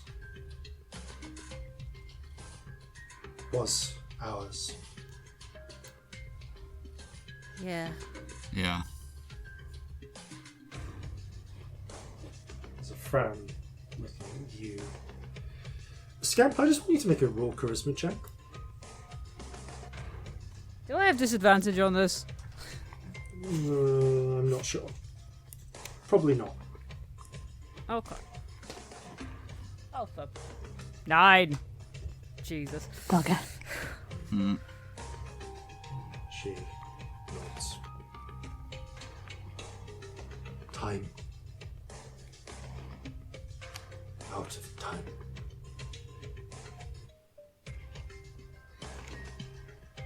Shakes her head, bows it, then blinks. Celestia, You're on your knees on the ground. Oh, what happened here? You went away. Yeah, I know, it was weird. Met Terry There's- Fauci again. Oh, well, we got a priestess, I think. Yeah, you would have done there. I had to give a sermon. Oh. I just sang the bloody song, hell, it what seemed did you the thing say? to do. And as you, Right, well, apparently they were from hundreds of years ago. as you take a few minutes to begin discussing this and examining it and start walking back perhaps towards your lodgings, somewhere to make your plans. But that, I'm afraid, is where we're going to need to pick up next time. So thank you all very much for playing. Thank you all very much for listening. Farewell from all of us here at Flintlocks and Fireballs. Fair seas and natural 20s. It's hard to trust folk anymore. The masquerade is at the door. If we're to win a siege well fought, what must we do to gain support? So gather your muskets, gather your spears, we'll plunder the shores of Calcinea. No kraken, storm or spell we fear, so come and sail with us, my dear.